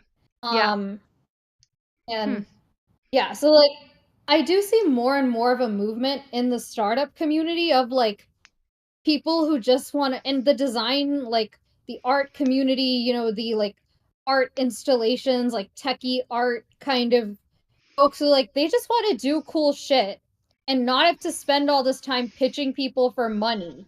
And if Yes. we can help And them also, can I add that have a pitching to better, doing as arriving people who then like, do yeah, you know what I mean? Like that's really weird. Then you have to mirror that that's normal and sane back to this person to be that doing as arriving, which it's not. But go on.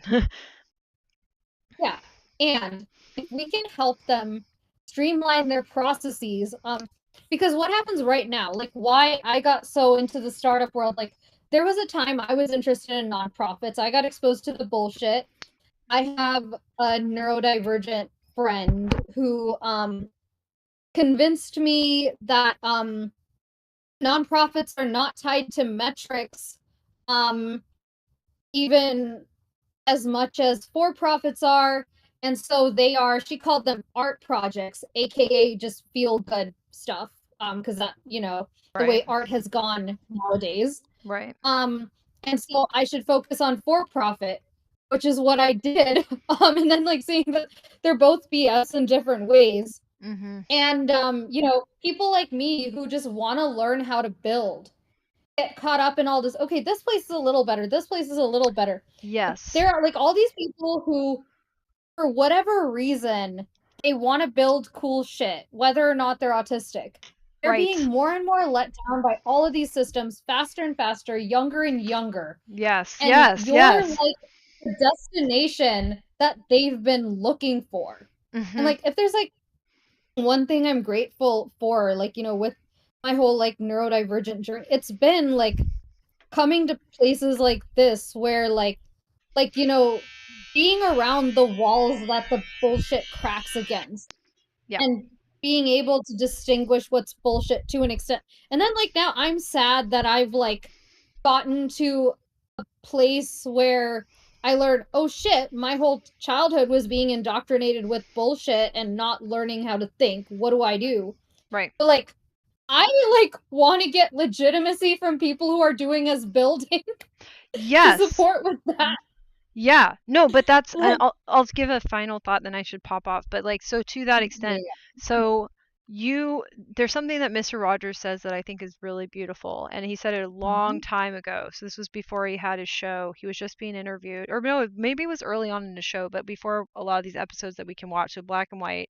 interview where he talks about how we're being pushed to be little consumers as children, and that children are told, all people are told, but children are told that they're valued not for what they are, but for what they could be.